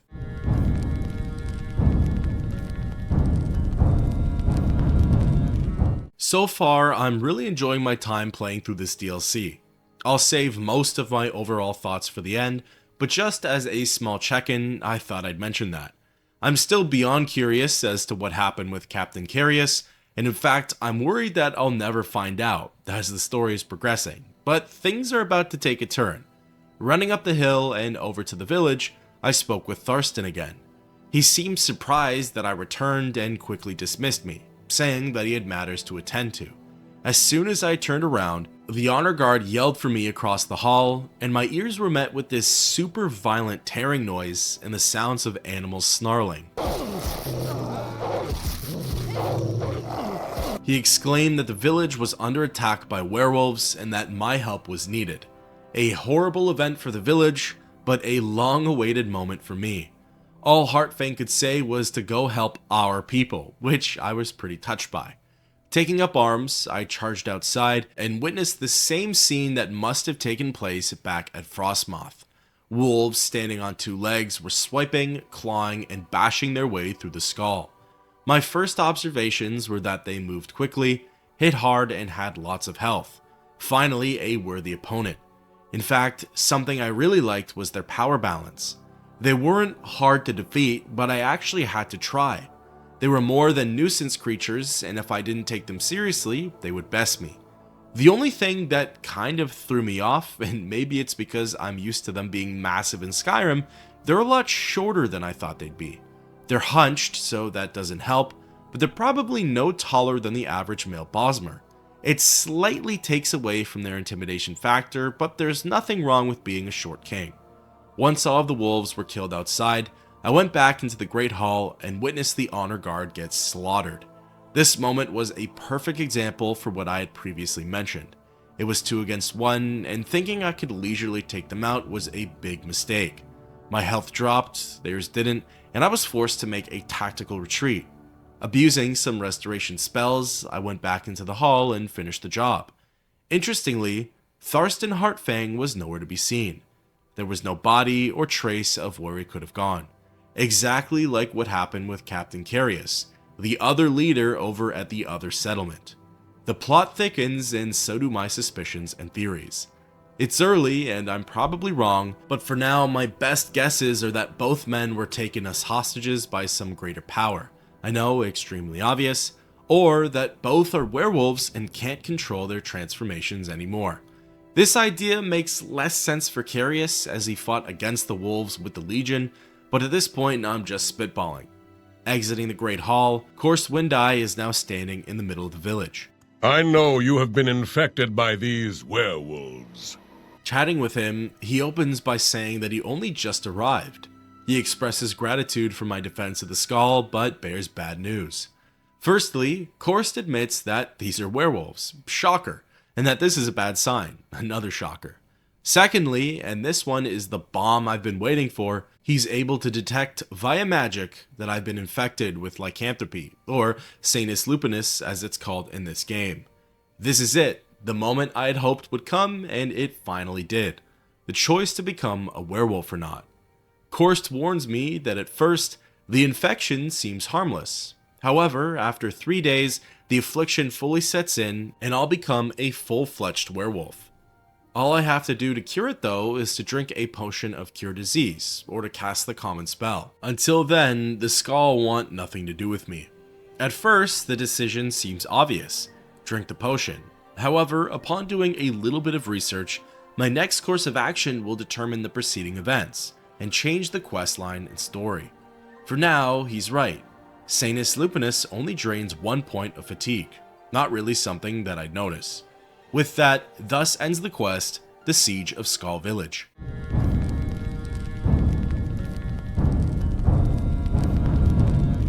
Now, of course I have to see how both sides of the story fall into place. With that being said, I'll be running through the rest of this questline both as a werewolf and as a cured man. Even though I do desperately want to see the werewolf side first, and I'm sure you do as well, I decided to be a healthy man first. I want the werewolf timeline to be my canon one, and I also figured it would be better to end the adventure with the more interesting string of events. I could be completely wrong that it's the more intriguing side of the story, I'm just assuming, but I sort of doubt that the werewolf gameplay is more boring. So for now, I went into my inventory, grabbed a singular potion of cure disease, and popped it. Right away, my Sanus lupinus disappeared, and I was back to regular old me. Approaching Windeye, I spoke with him again. He asked if I had taken care of my infection, to which I told him yes. His magic no longer detects it on me, so it must be true. Korst thanks me for all I've done for the Skaal, as well as my recent contributions to the tribe's well-being and defenses. As a way to honor me, he names me Bloodskull, a blood friend to the clan. He gives me Rigmore's old home, and finishes by mentioning that he wants me to take part in a ceremony called the Ristaag. The Ristaag is essentially a cleansing for the Skaal. Due to the recent omens, attacks, and disappearances, Windeye feels as though it's necessary for one to take place. However, in order for it to happen, the Totem of Claw and Fang needs to be retrieved. It's apparently a powerful artifact used to summon the sacred beasts for the ceremony. It was lost long ago, but its location has been narrowed down to the nearby tombs of Scallara. Exiting the conversation, I surveyed the village a bit before setting off. It's not lost on me that Korst only showed up after the battle. He had some business to take care of, didn't return with me to the village, and werewolves then attacked. Tharstan goes missing, and after all is said and done, he just appears in the center of town, saying that the situation is horrible. I might be grasping at straws here, and a lot of my theories might just be me overthinking, but some real strange coincidences have been happening, and I really hope that I get some answers sooner than later. I'm hooked, the story's got me, but if it ends up trolling me along like From Season 3, I'm not going to be too pleased. Eventually, after some exploration, I located the tombs of Scallar and went on inside. I don't know why I didn't expect it, but the werewolves in there took me by surprise. I thought for sure there would be Draugr inside, and getting charged by a lycanthrope had me jolt out of my seat a bit. Again, I'd like to reiterate what I said before. Potentially one of the best enemies that I've gotten to face in a long time. They're perfect for my power level. I could kill them with a few swings of my blade, but I have to respect them, as otherwise they quickly get the better of me. I felt like I actually needed to lock in, and it wasn't just another mindless dungeon crawl. I think it's safe to say that in terms of the main questline, from here on out, Draugr, Spriggans, bears, wolves, etc. were out and werewolves were in. Now, while the enemies themselves forced me to really pay attention to my surroundings, the actual crawl itself was pretty mundane. A series of natural tunnels interweaving and looping with one another in order to create a maze-like environment. The standard for what I've experienced with both Morrowind and Oblivion. Eventually, I ended up finding the right pathway and happened across a locked chest. Cracking it with a spell, the Totem of Claw and Fang was inside, and that was pretty much the end of the dungeon for me. The necklace wasn't enchanted, nor did it have any crazy abilities, but I suppose it works best in the hands of the shaman. With nothing left here for me to do, I cast Recall and teleported to the Skaal village. Strange signs carried on the wind. Chatting with Korst, I handed over the totem and he was over the moon. As a thank you, he taught me the spell to summon wolves. Windeye says that it's time to go forward with the Ristaag and there's still much to be done. Now, I already know I'm an elderscrolls dummy, but either the spell was bugged or I was doing it wrong. I cast Call Wolf over and over again, yet nothing was happening. My post-gameplay recording theory is that it literally pulls a nearby wolf to fight for me, and that it doesn't summon the Canelorn wolves. Either that, or it's bugged. With that, thus ends the quest, the Totem of Claw and Fang.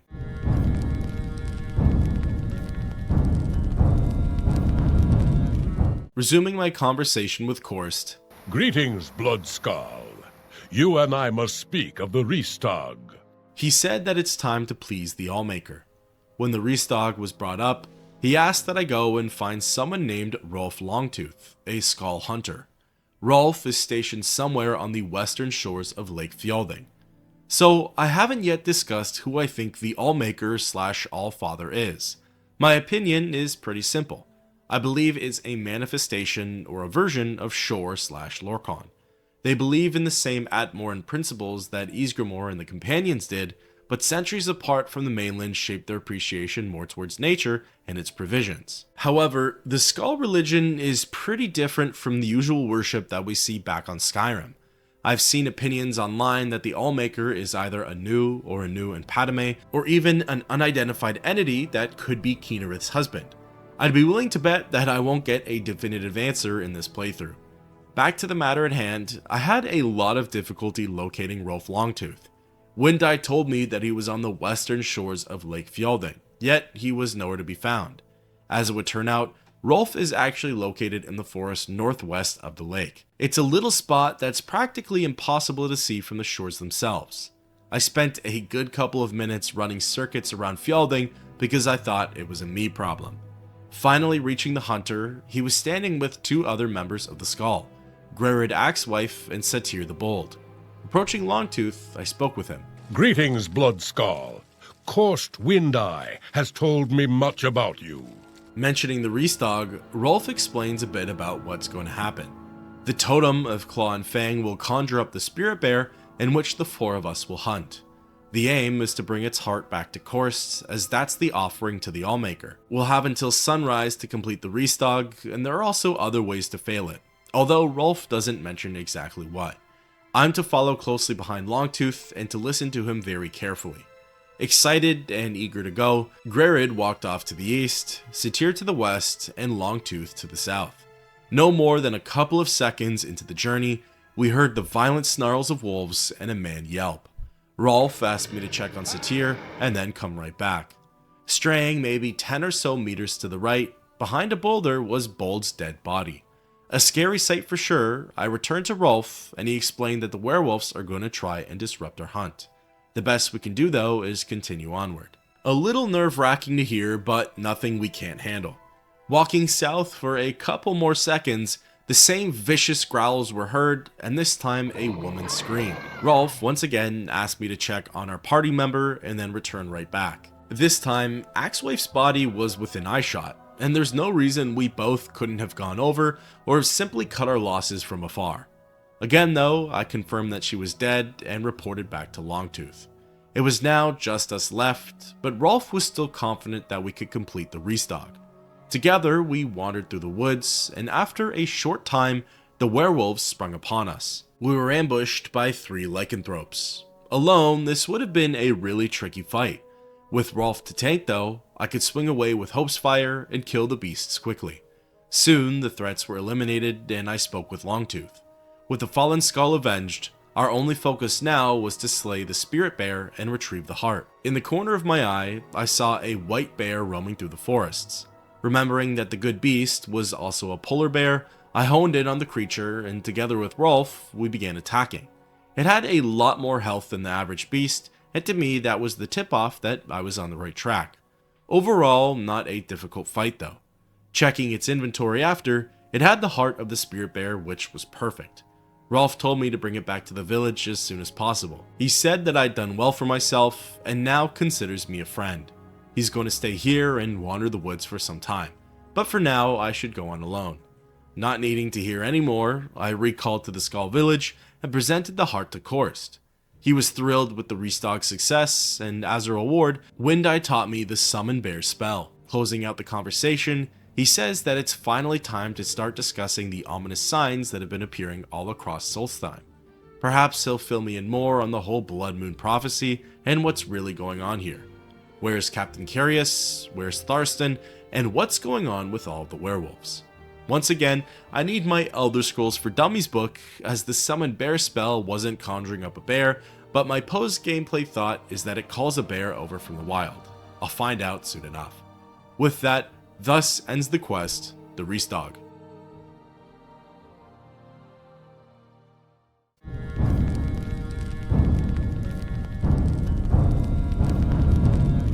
Following up on my last conversation with Windeye, I returned to the shaman. The Ristaag is complete. Praise be to the All-Maker. Asking him about the ominous signs reported on Solstheim, he recaps the last few strange occurrences, the fire on the lake and the werewolves. He then brings up a new one. Apparently, many Horkers have been slaughtered in the northern region of the island. There's no explanation for it, and Karst yet again points to the Bloodmoon prophecy. Trying my luck this time, the shaman still refuses to speak on it. Inquiring further on the Horkers, he wants me to see if mortals were the ones behind it, and asks me to travel to Castle Karstaag. It's apparently a castle made of entirely ice, and it's ruled over by the frost giant Karstaag. Karstaag has been peaceful towards the Skaal for some time, so Windeye suspects that it could be the doing of his minions, the Reeklings. Unfortunately, I won't be allowed through the front entrance, but there's apparently a hidden entrance in the sea to the north. This is a really cool mission to me. To be honest, the one thing I feel like Solstheim lacks is more settlements. Obviously, I know that the island is like that due to lore reasons, and it's doing an amazing job at making you feel like you're alone in the wilderness, but the few touches here and there of civilization are a breath of fresh air. Hugging the northern shoreline, I ran past some Horkers, keeping my distance so as to not aggro them, and that's when the realization came. These things are all dead. There were so many corpses laying around. There were probably more dead Horkers on this small stretch of land than I've seen on the entire island. Before long, I saw icy spires peek over the horizon, and getting a closer look, it wasn't the traditional castle per se, but if anything, it looked way cooler. Just for curiosity's sake, I approached the front of the structure and walked to the main door. As expected, there was no option to go inside, so following Karst's advice, I backtracked to the shoreline and began swimming around. After a bit of back and forth, I finally spotted a cave, verified its nameplate, and went on through. Readying myself for anything, I finished my swim and emerged from the icy waters. Wandering through the tunnels up ahead was a lone Reekling. Pulling out Hope's Fire and charging in, I was all of a sudden stopped and thrown into a conversation. The Reekling was actually speaking to me. This happened before with a scamp, but I had no idea that these little blue beings were capable of communicating like this. Its name was Krish, and it opened by calling my character ugly and too tall. It asked what business I have in Castle Karstaag. Bringing up the death of the Horkers, Krish got lost in the thought of rotten meat and then snapped out of it. The Reeklings said that it might be able to help me, but it's got its own problems to worry about. Inquiring about said issues, Krish tells me that Karstaag has actually left the castle. No one knows why, and no one knows where he went. In his absence, some of the Reeklings decided to take over the fortress, and Krish specifically calls out one by the name of Dolk. At some point, the Reeklings had a falling out, and Krish's group separated from Dolk's group. Dolk is running the show upstairs, while Krish is the last of his crew down here. Krish made a deal with some of the local Grawl, asking them to fight by their side, but the Grawl turned on them. Apparently, no one's allowed to enter the castle without Karstaag's blessing. Krish is the only one alive with said permissions, but the Grawl need to be dealt with first. It asks for my help in handling the situation, and with very little choice, I teamed up with the tiny blue guy. I found this part so neat, and it's something Bloodmoon has been delivering a lot of. First, I get to partner with a Draugr Lord, and now a Reekling. I can only imagine what creature might be next. As explicitly mentioned by Krish, the only enemies present in here are Grawl. They're around the same difficulty as the Lightkeeper was way back when. They're really slow, so that's something I was able to use to my advantage. However, if I get caught up in their attacks, or even if Krish tanked too much, I knew it would be cause for concern. In fact, at one point, I got too greedy and made Krish the punching bag. The Reekling ended up succumbing to its wounds, and that was technically a failure for this quest. So I had to revert to a previous save and try again. The ice caves are relatively straightforward, and a Grawl can be found at almost every stretch of the way. There are approximately 8 of them in total, and once the final one was defeated, Krish spoke to me again. It gave me permission to move up into the castle and speak with Dolk. Interestingly, if you prematurely find yourself at the doorway to the next zone, the game will say that you cannot go forward without Karstaag's blessing. Entering the banquet hall, Krish and I wandered up a small ramp and into a big room. Here, there were at least half a dozen hostile Reeklings, and all of them charged in for the attack. Compared to the Gralls, the fight was a breeze, and Krish still battled by my side. It makes sense why though, as these were surely Dolk's companions.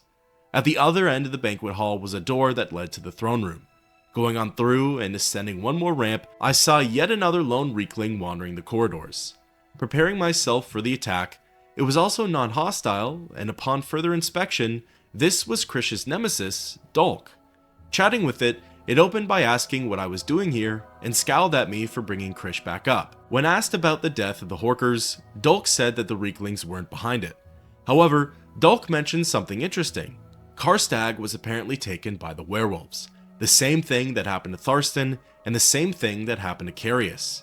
Chatting with Krish one last time, they were rather cold and dismissive towards me, telling me to leave after my business was concluded.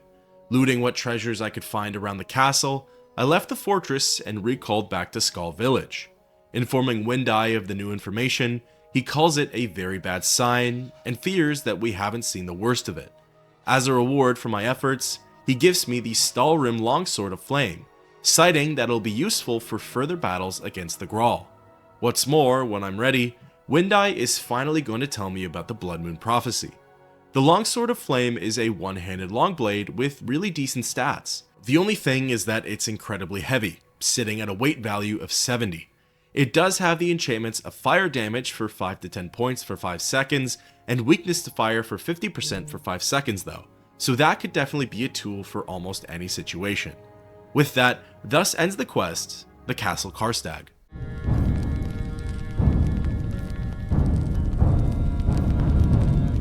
Right now is a pretty pivotal part for the Bloodmoon storyline.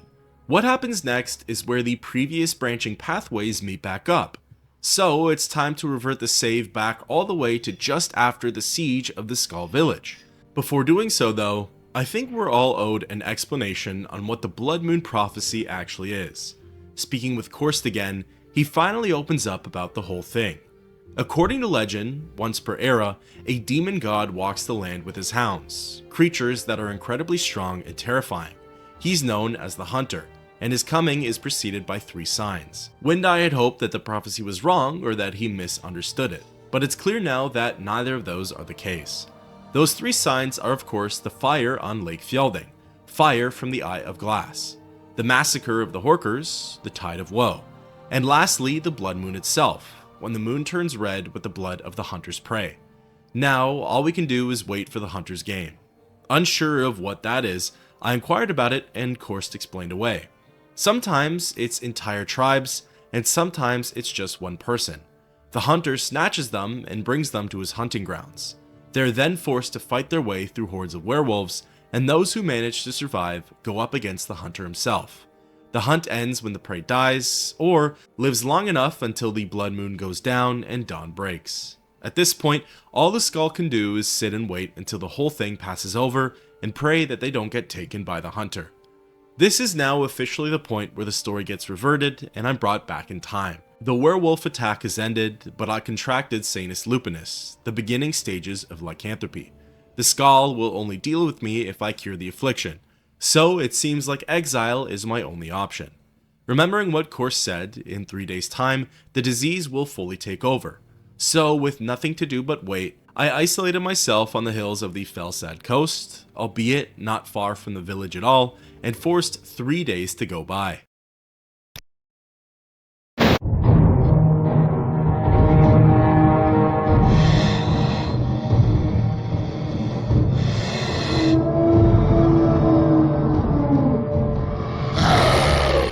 A quick cutscene shows a werewolf transforming at the sight of the full moon and a strange masked figure watching over it.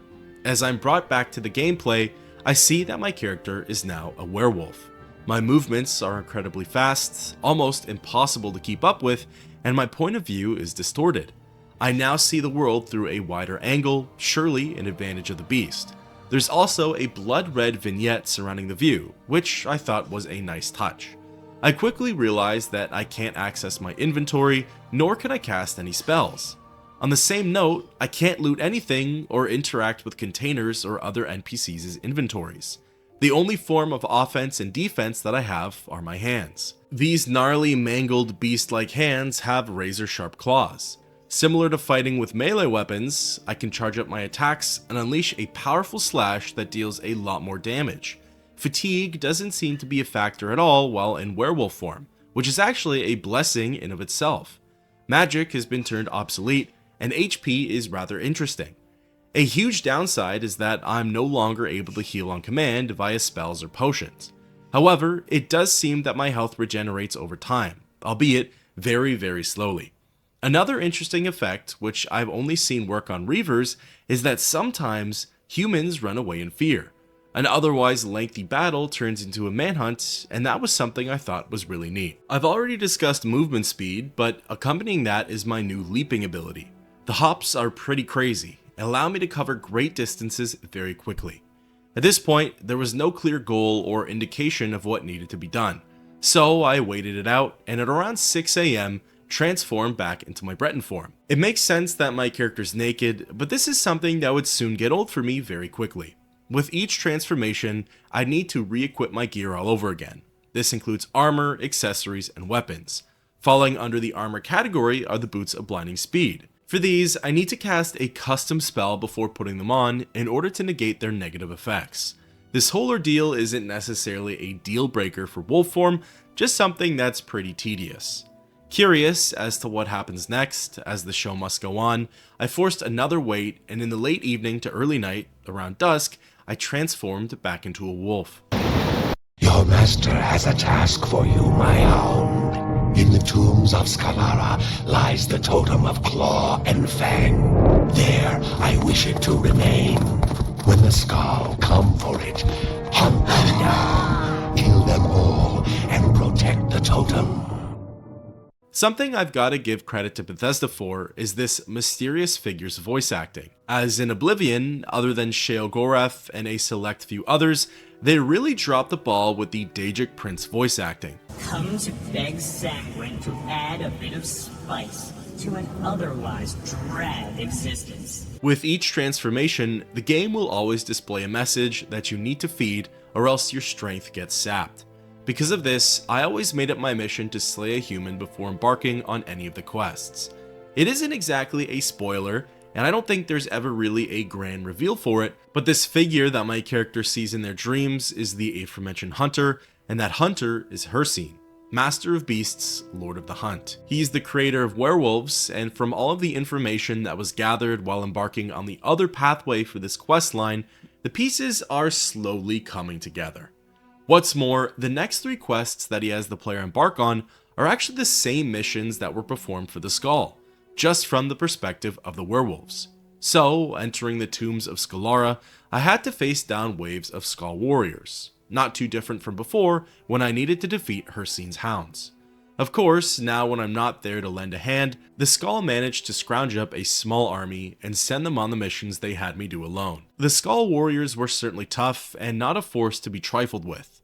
Once one enemy was defeated, the next one would show up right after, leaving very little room for health regeneration. At one point, I survived a hefty battle and was left with a sliver of health. I knew from this point on that I had to lock in, or I was going to have a really difficult time. The strategy while in werewolf form is rather simple and actually quite effective.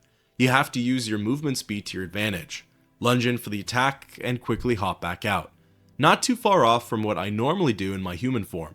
This is easier said than done though, when you're not confined to a tight space like this cave. I didn't have enough health to tank the hits, or to play around with other strategies, so for now, this one was going to have to do. At some point in the tomb, I discovered what's arguably one of the most useful features that comes with lycanthropy. As a werewolf, you actually have the ability to detect enemies on the local map. They come up as little red dots, and you can see them moving around in the halls and rooms. This is a feature that I should have used at all times for the rest of the questline, but unfortunately, it fell off my radar rather quickly, and I only used it again for the final quest. Once I found the chest with the Totem of Claw and Fang, I tried to interact with it, but the game told me that those cursed by the beast may not open the sacred chest. From here on out, I was on guard duty and completely focused. Skaal warriors would periodically happen across my hallway and come in for the attack. I made sure to lunge in, hit, and lunge back out, keeping my distance and making quick work of the tribesmen. Other than dying right away, the worst thing that could happen was getting overwhelmed by 2 or more enemies and then biting the dust. After several minutes of repeating the process and guarding the totem with my life, I soon received a journal update and a message saying that the tide of Skaal hunters has receded and that they've abandoned their quest. Transforming back into a human, I was a little confused for a bit on what to do next. The quest hadn't officially ended, but there wasn't anything else for me to do in the tombs of Skaalara, nor was there anybody to report to. Finally, I had the sense to rest again and was visited by Hircine. You have performed well, Hound. The totem is undisturbed for now, and your master is pleased. I grant you this boon to aid you in your hunt. Your claws are now as sharp as the edge of my spear. Let all who would stand before you feel their edge. We will speak again. With stronger attacks and the Daedric Prince pleased, it looks like my werewolf form only gets more powerful from here on out. With that, thus ends the quest, Dream of Hircine.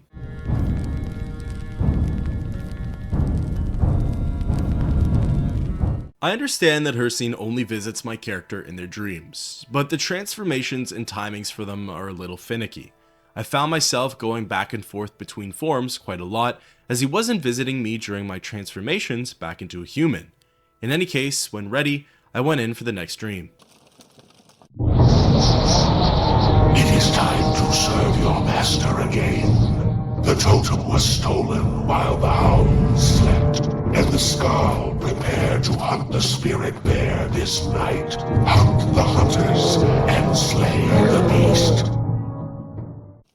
My attacks are now noticeably stronger, and fighting outdoors with my preferred style is a breeze compared to the tight spaces of the tomb. Something interesting that I noticed while in werewolf form is that human enemies aggro onto me from really far away. More times than not, they'll see me way before I see them. Sometimes they'll be on a part of Solstheim that hasn't even been rendered in for me yet. At first, I was confused on why that was, but my best guess now is that it's actually to help the player. You need at least one human kill to fuel your werewolf rampage, and instead of looking all over the island, wasting your time, it's a lot easier when they come looking for you. As mentioned before, this is the reverse perspective of the Ristaag. Instead of going out with Rolf and Co., I'm actively hunting Rolf and Co., except of course, they're nowhere to be found in this version of events. Given the space I had in the great outdoors and the spacing of the enemies in general, this quest was so nice. All of the Skaal warriors came to me, and I was able to run circles around them, slashing and beating them down. Soon enough, I received a journal update that the Skaal had retreated, and all that was left for me to do now was kill the spirit bear. Finding the polar bear in the woods, I slew it rather quickly, fled to a safe corner of the Isenfir Plains, and went through my transformations. Your master is well pleased. The Skaal find no fortune with their god. I grant you this boon for your service, Hound. When you walk in the day, you may now summon a companion to your side to aid you in your travels. Hunt well until I call upon you again. Hircine gave me the ability to summon bone wolves, and exactly as I expected, similar to summoning bears and regular wolves, this spell was bugged. My ego was spared knowing that it wasn't a me issue, but I was also disheartened to see that I wouldn't be able to use these abilities at all. With that, thus ends the quest, Disrupt the Skaal Hunt.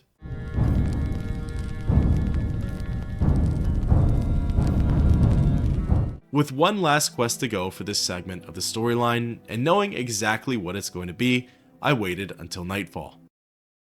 I have another task for you, Hound. There is a castle of ice to the north, under siege from within by renegade servants.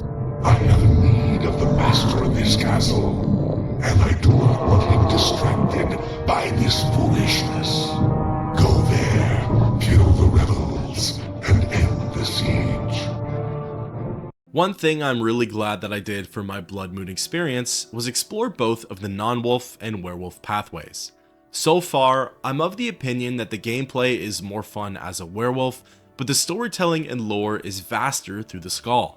Obviously, the cutscenes are a welcome sight and add a lot to the experience, but Hircine never really explains why I need to do things.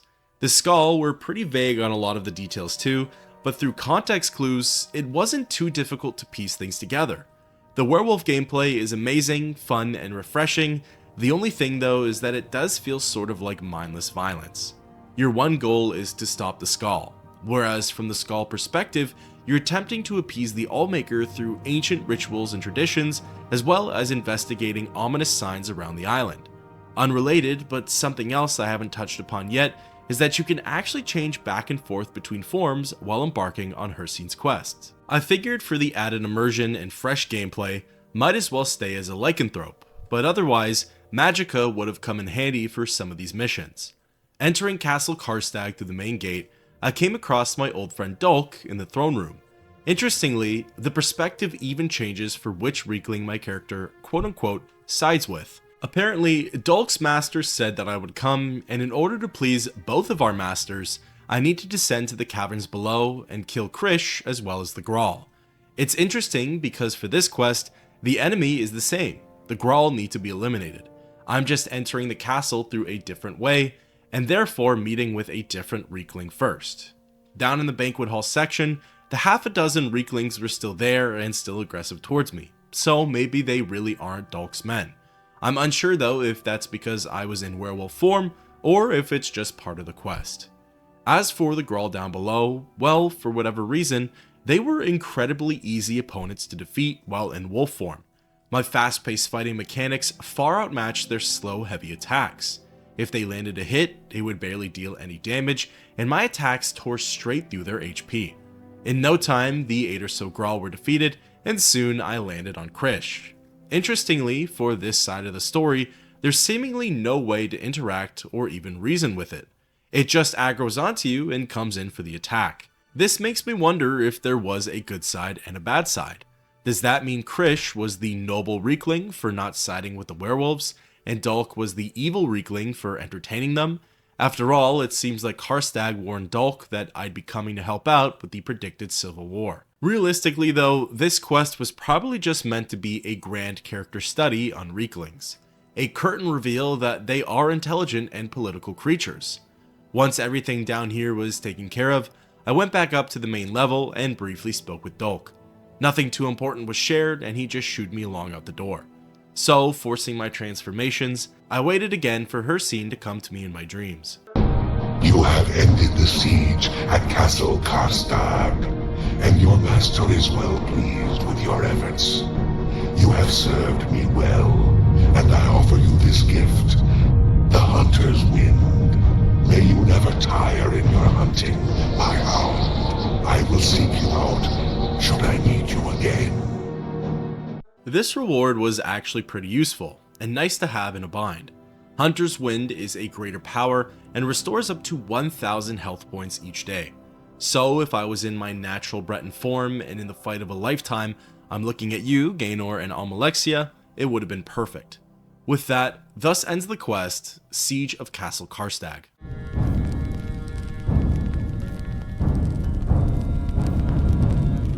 At this point, the story has officially caught up to where it was left off.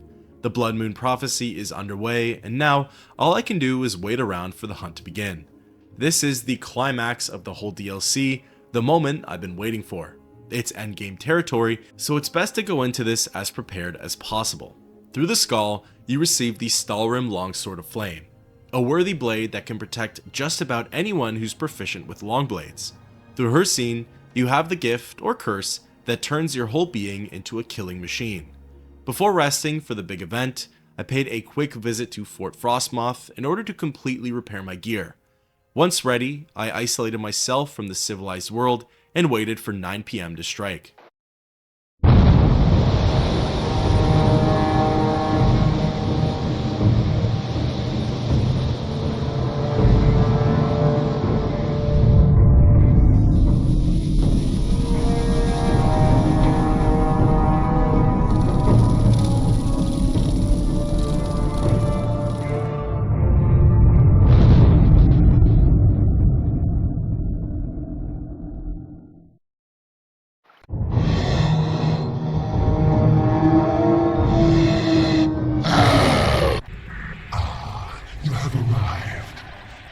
Have been here for days now, and you are the last. It is time for my hunt, and you are to take part. I have chosen only the most worthy to take part in the hunt. Carius of the Imperials, Fang of the Skaal, the frost giant Karstaag, and you. You have proven yourself a worthy hunter, and so you have been given this honor. You and the others are to find your way to my hunting grounds. Take great care, as only one of you will earn the glory of facing the hunter himself in battle while the Bloodmoon lights the sky. The others have gone ahead, so only you remain to begin. Beware, mortal. My hounds are about, and they hunger for blood. Perhaps I will see you soon. Now go. So now we get the full picture of what happened to Carius, Tharstan, and Karstaag, taken as the prey for the hunter's game. I'm the last victim of the hunt, and it sounds like only one of us gets to take on the hunter in the end.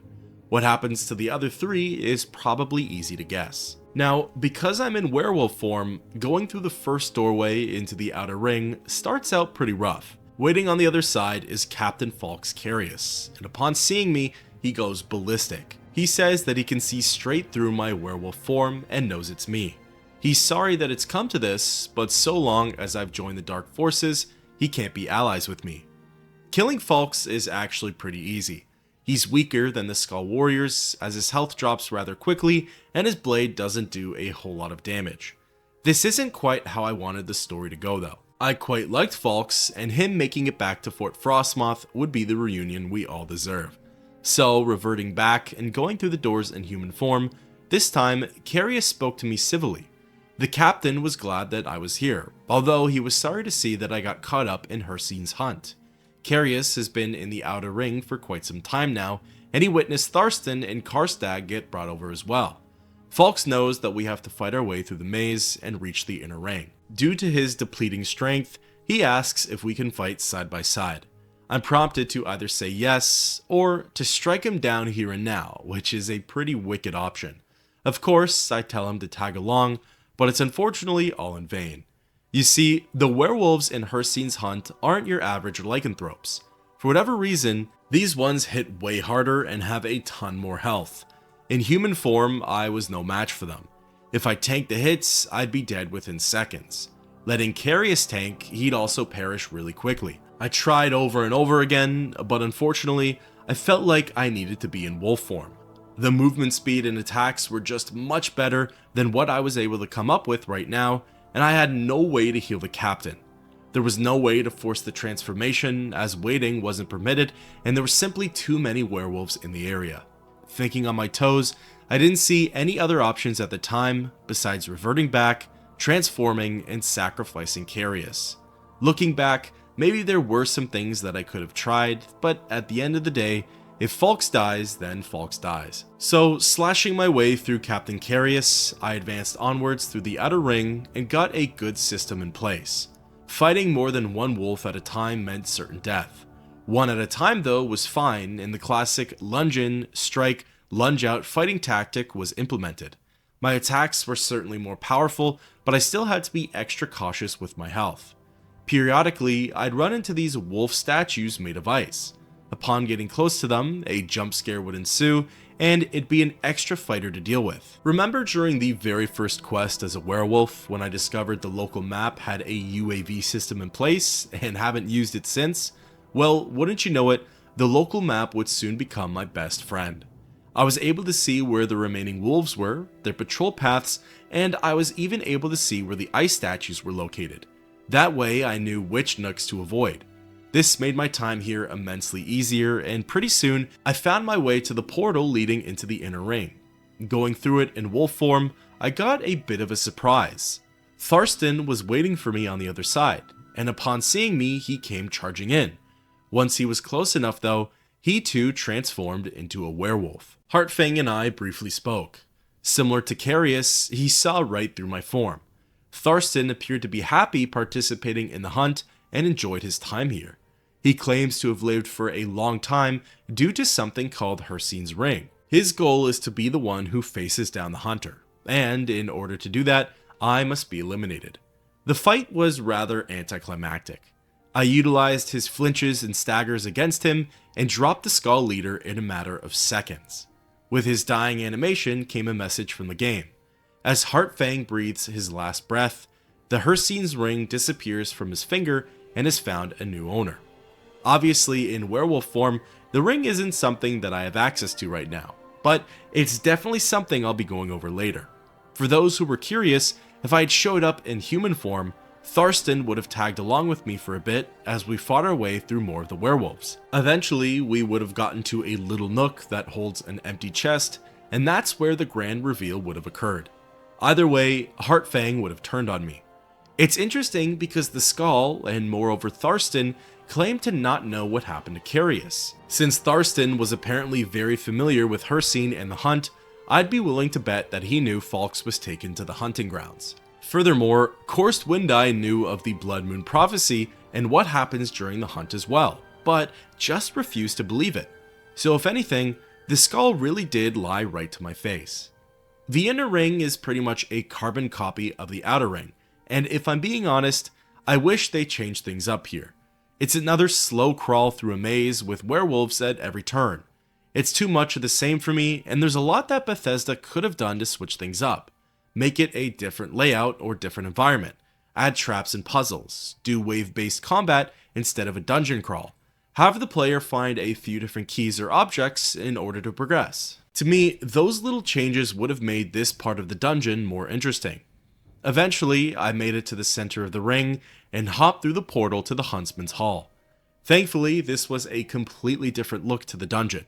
It was a great big open area, and standing in its center was a creature I had never seen before. It was very Yeti-like, except it had 5 eyes and horns on its head.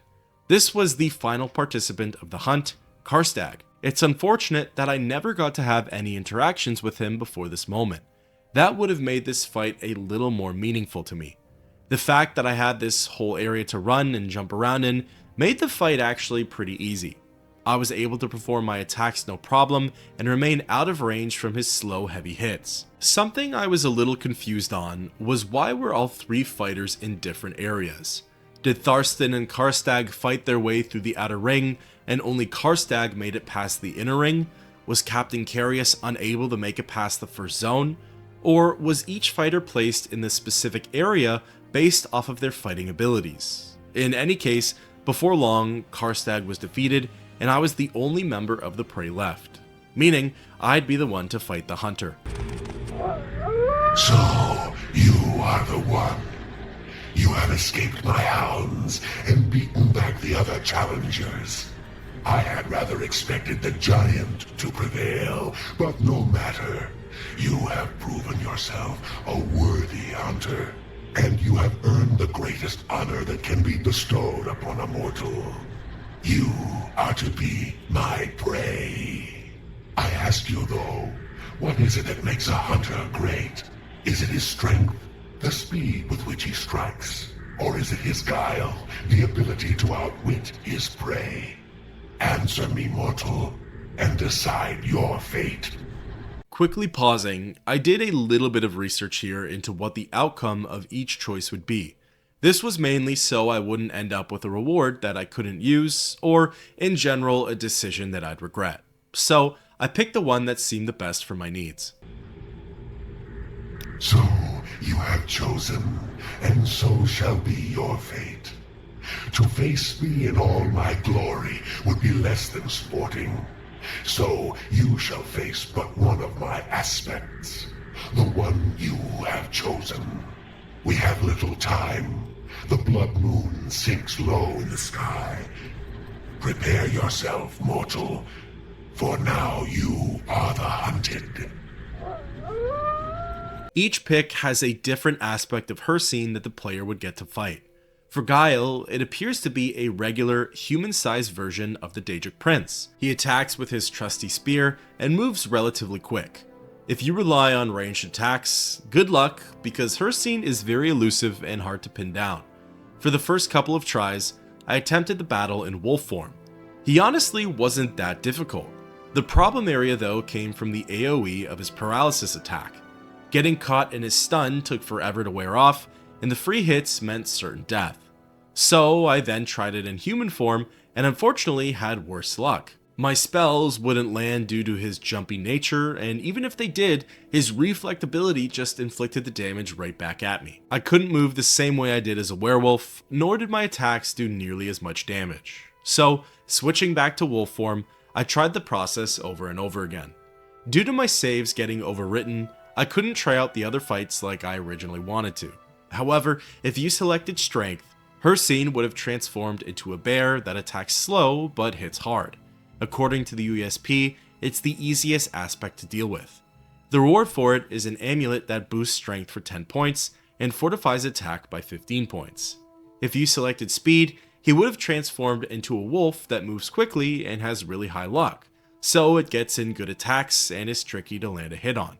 The reward for this one is another amulet, except this one boosts speed for 10 points and fortifies acrobatics and athletics for 15 points. Again, this fight wasn't necessarily hard, especially in werewolf form, and that's what made it fun for me. It didn't take long to drop his health down. I wasn't investing minutes into each fight just for him to wipe me with a sliver of health left. I could get him down to about half health in around 20 seconds or so.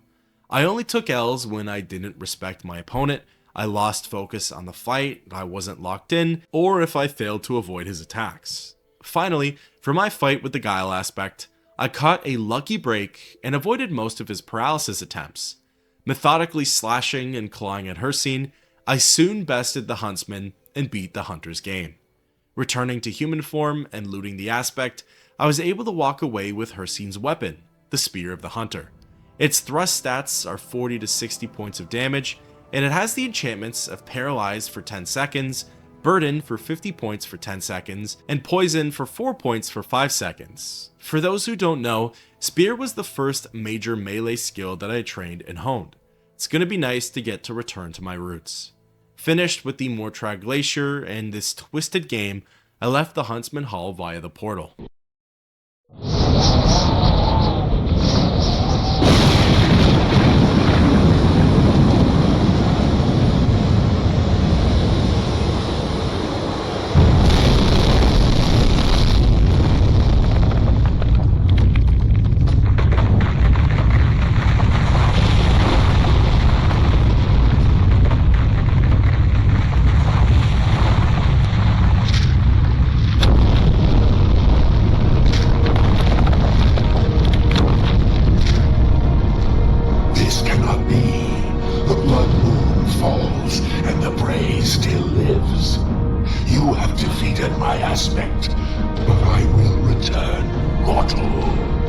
Bloodmoon will rise again, and my hounds will walk the lands.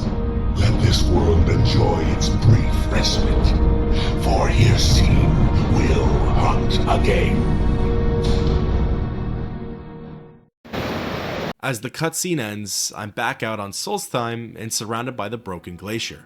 There's nothing left of the Huntsman's game, including the bodies of all the fallen NPCs. Technically, that concludes Bloodmoon's main questline. Hircine will return in the 4th era, which comes sooner than later, but the island is free from his demonic grip. Both Fort Frostmoth and the Skaal won't be harmed by the werewolves anymore. However, since my canon playthrough is with the werewolf pathway, the Skaal still don't want anything to do with me. Luckily, that's something that I can change. With that, thus ends the quest, Hircine's Hunt.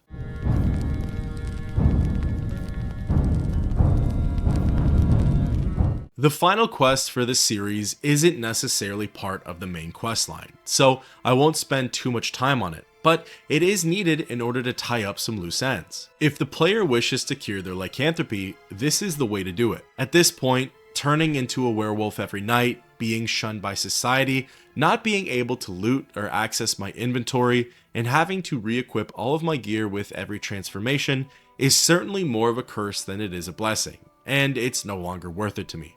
So I'm more than happy to be rid of it. I will miss the insane movement speed and the powerful attacks though. Those were really handy to have, but not enough to justify the affliction. The quest begins with the player on Solstheim's docks, finding a note on the ground near Basks in the Sun. Picking it up, it reads, "Olga, did you hear about the raven at the altar of Thrond? It's enormous. They're saying it's a sign that the witches have come to Solstheim.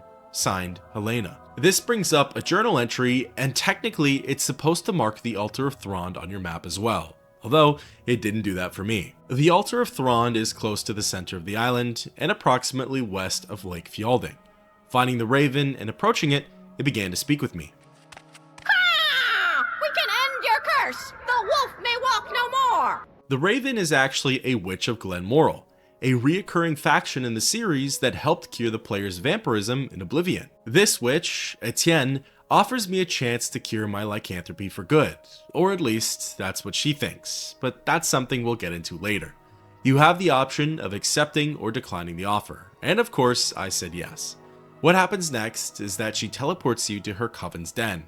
However, because I'm currently in werewolf form, her sisters don't take kindly to my presence and actually aggro onto me. Etienne quickly says her piece of dialogue about how I'll need to sacrifice innocence and flesh, as well as gather some items for her sisters. Backing out of the conversation, all 3 witches now begin attacking me, and I'm forced to kill them. This, however, is probably the best outcome. Once all 3 were slain, I transformed back into a human and looted their corpses. On Isabel's body, I found a note from another witch. The note talked about how lengthy, challenging, and drawn out the werewolf cure process was. So, in case of emergencies, a witch named Agnes had a scroll created that would instantly rid the condition for anyone who used it. The scroll is apparently hidden in a hollowed out icicle on the ceiling. Casting levitation and reaching the container, the scroll of the Wolfender was indeed there, and reading it would have easily put an end to my curse. Now, reverting back my save, temporarily transforming into a human, and repeating the process, this time the witches were a lot more cordial with me. Felice, one of Etienne's sisters, needed me to harvest the petals from a wolfsbane flower. Only one of them grows on Solstheim, and that's at Hvitkald Peak on the northern part of the island. As for Isabel, she needed me to collect 1 bunch of ripened belladonna berries. These can either be found on Spriggans or growing outside of tombs on the island. This portion of the quest was actually incredibly easy. Leaving Gloomy Cave, I traveled south to find some Spriggans. Locating one and not finding any berries in its inventory, I noticed that I was actually right beside a barrow. At the dungeon's doorstep were 2 ripened belladonna plants. Harvesting them, I got the berries and then moved on to the northern part of the island. Traveling in wolf form, I got there in no time, and Hvitkald Peak had 0 defenses. There weren't any enemies around, and I was able to take the wolfsbane petals without any problems. Returning to Gloomy Cave in no time and presenting the sisters with the ingredients, I then spoke again with Etienne. She told me to meet her back at the altar of Thrond for the final process of the cure.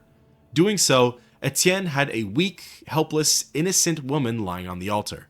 The Witch of Glenmoral told me that I would need to kill the Nord and bring her heart over.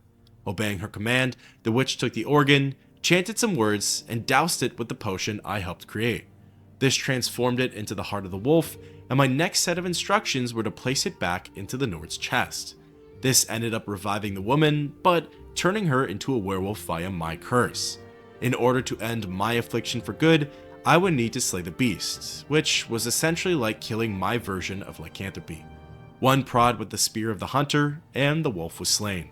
Talking with Etienne one last time, she said that I would never again turn into a werewolf, nor could I contract the disease. Waiting one full day, she was correct, and I didn't transform at nightfall. Recalling the Skaal village and having a chat with Korst Windeye, he talked about how peace was restored in the land, and that Tharstan is gone but never forgotten. However, going deeper into the topic, he admits to hearing the rumors about Fang being tempted by dark magic, and only hopes that the next leader stays true to their spirit. As for who that leader is, it can't be me, nor does Korst want the title, so all they can do is wait and see. Next, we kind of go through the exact same conversation that we had when I first cured myself of the affliction. He names me Bloodskull and gives me Rigmore Halfhand's old home. Unfortunately, no Stalrim Longsword of Flame, so that is a blade I miss out on.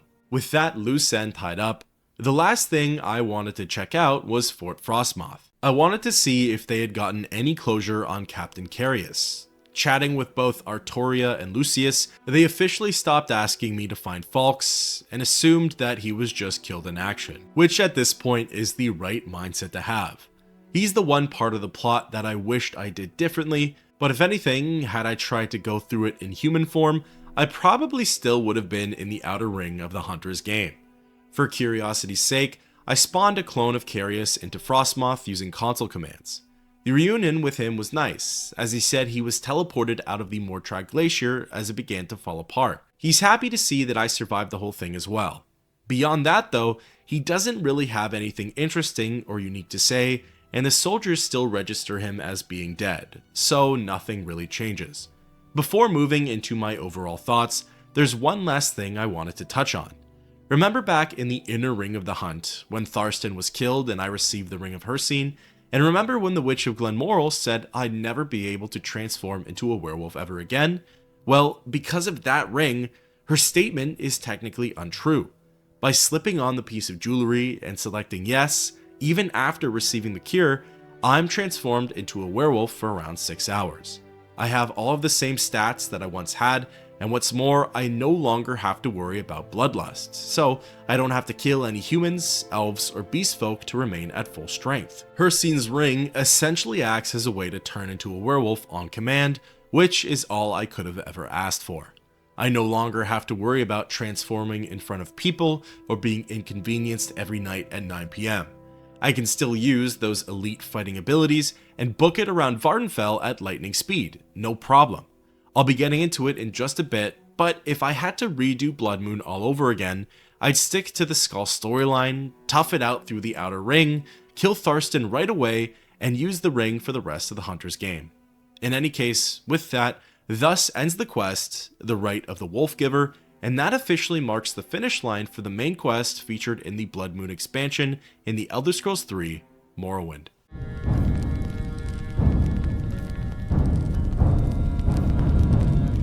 Throughout this video, I tried my best to share my thoughts, theories, opinions, etc. on the plot, quests, and characters. So now, I wanted to briefly take this time to discuss the highs and lows, and then do a small comparison between Bloodmoon and Tribunal.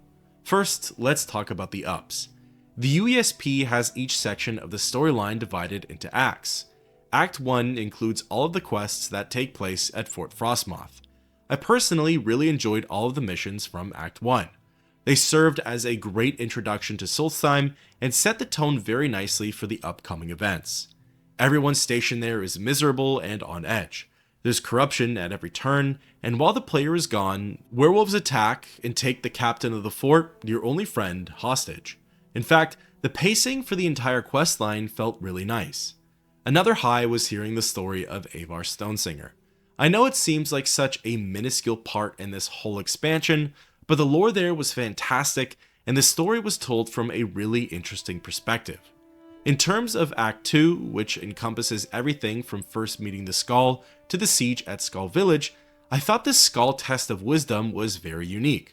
Investigating a crime amongst the tribe and coming to a conclusion is right up my alley and was a nice break from the action.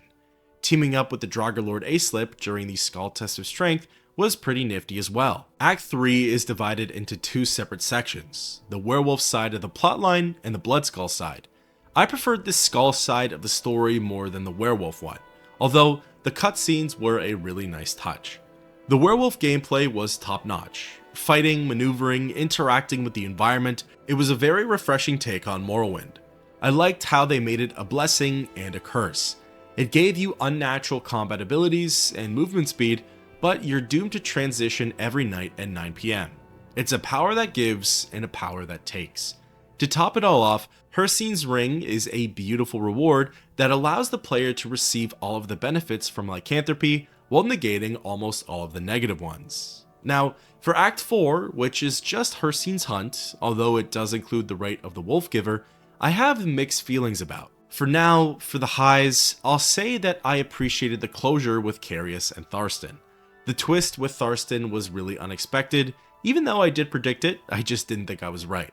I also thought the final boss was done really well, with the player getting to pick which aspect of the hunter they wanted to face, and that results in different rewards for different characters' builds. Now, let's discuss the lows. Beginning with Act 2, I personally thought that the Skaal test of loyalty was a little too long. The concept was fine and actually quite intriguing, and I know exactly what it was trying to do. Its purpose was to have the player explore the ins and outs and all sections of Solstheim, fighting Spriggans, Reeklings, Bears, Draugr, Grawl, etc. However, I feel as though some of the tests didn't need to be there and just made the quest longer than it needed to be. For example, the Ritual of Trees, or the Rituals of Earth, Sun, and Winds. The last three all played very similar to one another, and at least one could have been knocked out. They could have had just 4 or 5 in place, with each stone representing a cardinal direction on the island, and then maybe one in its center. Moving on, one of my gripes with the werewolf version of Act 3 was that the story wasn't as detailed as the Bloodskull version. So a lot of it just felt like mindless violence. Go here and kill the Skaal. Go there and kill the Skaal. Stop this rebellion at Castle Karstaag.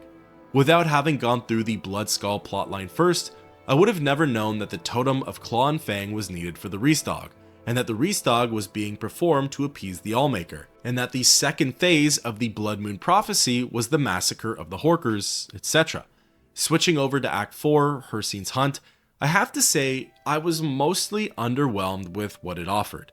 The inner ring was disappointing and lacked creativity.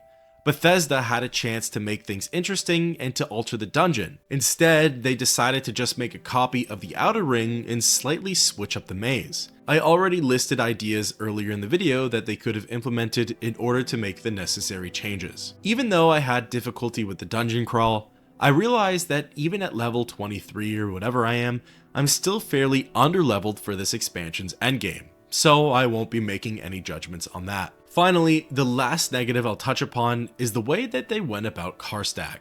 He's introduced in the second last quest, but we don't actually get to interact with him until the second last stage of the final mission. Sure, the frost giant looked really cool and was intimidating, but I didn't really feel all that invested in our fight because I didn't have any reason to be. He wasn't fleshed out like Fang or Carius. I almost wonder if it was even worth it to include him in this part of the story. I would have preferred if a lowly NPC like Lucius, Artoria, or Angar Icemane was thrown into the hunt and presented as the first prey of the outer ring. Then, Carius gets moved up to the inner ring, and Tharstan is moved to the Huntsman's Hall and buffed up a bit. With this new lineup, I would have been even more invested in the fight, and Tharstan's reveal could have been even more intense. Before moving on to the final topic, I wanted to bring up the overall length of this expansion's main questline. This is technically a segue into the Tribunal comparison, but if you've played through Bloodmoon without trying both sides of Act 3 using the same character, it ends up being only 12 quests long. Furthermore, the first mission is hardly a quest, and a couple of the other ones are incredibly short. I understand that the East Empire Company has a decently sized story to it as well, so the developers had their time split. But in any case, it's a really short story. I wouldn't call this a bad thing nor a good thing, just an observation. Now, Tribunal's questline has 13 mandatory quests and 6 optional ones. Even without the optional ones and all of these small filler ones out of the way, it still ends up being longer than Bloodmoon. It's hard for me though to pick a preferred expansion. Dealing with the temple and wrapping up those storylines felt like a nice segue out of Morrowind and into Mournhold. Almalexia and King Helsith are both really interesting characters, and I found myself more invested with their storylines than I did with the Skaal and Fort Frostmoth. Mournhold itself was a beautiful city to explore, and the different districts made it feel so lively. The huge downside though is that other than Clockwork City, the only places you get to adventure off to are the sewers and Dwemer ruins, and those get old very quickly. Bloodmoon, on the other hand, has the player going through tombs, barrows, castles, forts, villages, etc. The added werewolf gameplay mechanics are incredibly unique and add a fresh layer of gameplay. Solstheim contains wilderness, isolation, and the great outdoors, while Mournhold has the complete opposite. Bloodmoon also focuses mostly on Imperials and Nords, a big step away from the Dunmer cast we see in Tribunal in the base game. Overall, I wouldn't say that one is better than the other, as they're two very different experiences. But I would say that for my case, I enjoyed this story more in Tribunal, but had more fun with Bloodmoon. With that being said, that's a wrap on Bloodmoon's main questline. Thank you all for joining me on this journey.